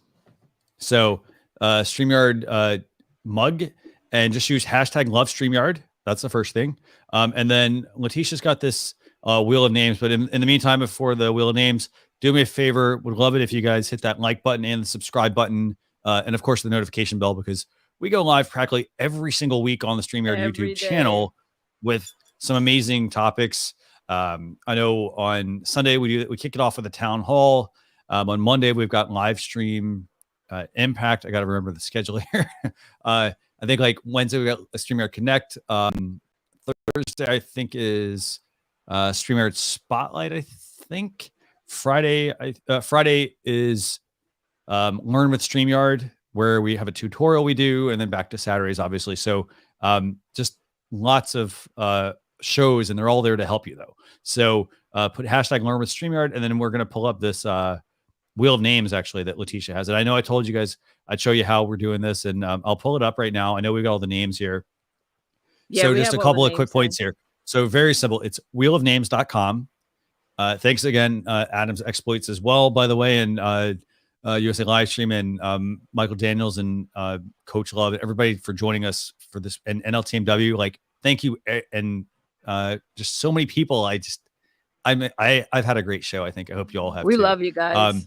Yeah. So this is the tool, and this is basically how it works. So Leticia, before we click the wheel, show them how you add the names. So you go to Wheel of Names, and she's doing this while we're actually doing the show. Yes. So what I do is, again, you don't have to set up an account or anything. Just go to wheelofnames.com and you just add the names or copy and paste the names into the drawing, and it automatically shows up on the wheel. Very cool. So, well, and by the way, for those of you who saw that like circle on screen, we'll work on figuring out what that is. Yeah. And knowing to doing, I would love to put that there. This is just not our tool. It's literally just a third-party website we're using. So you put the names on the right, Leticia? Yep. I put the names on the right. Click the wheel to spin. Very simple. So you can spin it whenever you're ready. Let's spin it. This is so much fun. Ooh. It's a lot of names, by the way. Yes, 29. Sean Kilgore. Very cool. So Sean, if you are hopefully watching, do me a favor, email marketing@streamyard.com. And what we'll do is we will get your mug sent out to you, but marketing@streamyard.com. Yeah. It's awesome. Yeah. So great show. I want to thank everybody for joining us this week. Yes. Anything else you want to add, Leticia? I think the overall, this aesthetic of the live stream show reviews, I love doing this show. It's like, I think the biggest thing is do what you love. Talk about the things that you love to talk about. That's what makes our shows fun. You know, there's so much trends out there. There's so much content out there. There's so many people doing different things online. And really, if you look at the foundation of what they're doing what they love to do. They're talking about the things that they enjoy to talk about. And then you pivot from there. You know, it's a marathon, not a sprint. Trust the process. I gotta say, I love the trust the process part. I mean, and Trust that it. applies to everything you do. I mean, if things aren't going your way, for example, on your live stream, it's like, okay, so let me continue to like don't do the same thing all the time. If you notice something's not working, for example, if you're like, hey, you know what, my views are down, don't just let it continue to go because it's something that like you have to work at. Like, okay, the views are down. Maybe it was like you have to start looking at things like, for example, did I go live on a holiday, for example? Oh, hey, the weather outside is changing. That means people might be, fewer and fewer people might be in front of their computer, for example. So they might be more outside doing things. So that's going to change your numbers. Do things, if you're like, hey, you know what, I'm not getting people to tune in. Or are you building an email list? Are you promoting your show? If you get guests, for example, on your show, don't be afraid to reach out and ask people. Ask them, for example, to be a guest on your show, like, so that way you can bring new people in. Experiment, for example. So if you have a certain type of show that you run, you're like, you know what, I want to see if I want to run a second show, but do it for like a month. Don't just do it one time and say, oh, it didn't work. Yep. So that's right. Don't play the compare syndrome, because while we're trusting the process, you're also looking at what other people are doing and you're like, oh, I wish I had this, or maybe I should add that. Sometimes you adding on an intro may mess up your flow. So maybe not add it. You know what I'm saying? So it's okay to take things away. It's okay to say, well, example of USA Live, we do struggle sometimes with niching down because we may want to talk about 5-10 different things, but we also got to think that in the people who are watching or viewing our channels, what are they thinking? That's what we have to think about. And don't let that one negative comment or even that 2 negative comments stop you from moving forward, because you're going to have negative comments. I'm just being clear. Christian and I both can attest to that. You're going to have people, even for this show, make comments something that says, oh, this is boring. Okay. You're not showing up for the people who are thinking it's boring. You're showing up for the ones that are going to show up, watch you every day. So keep that in mind as well.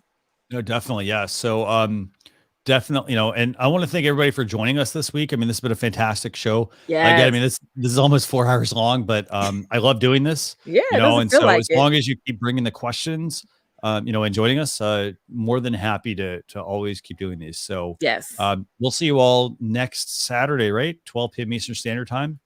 That's right.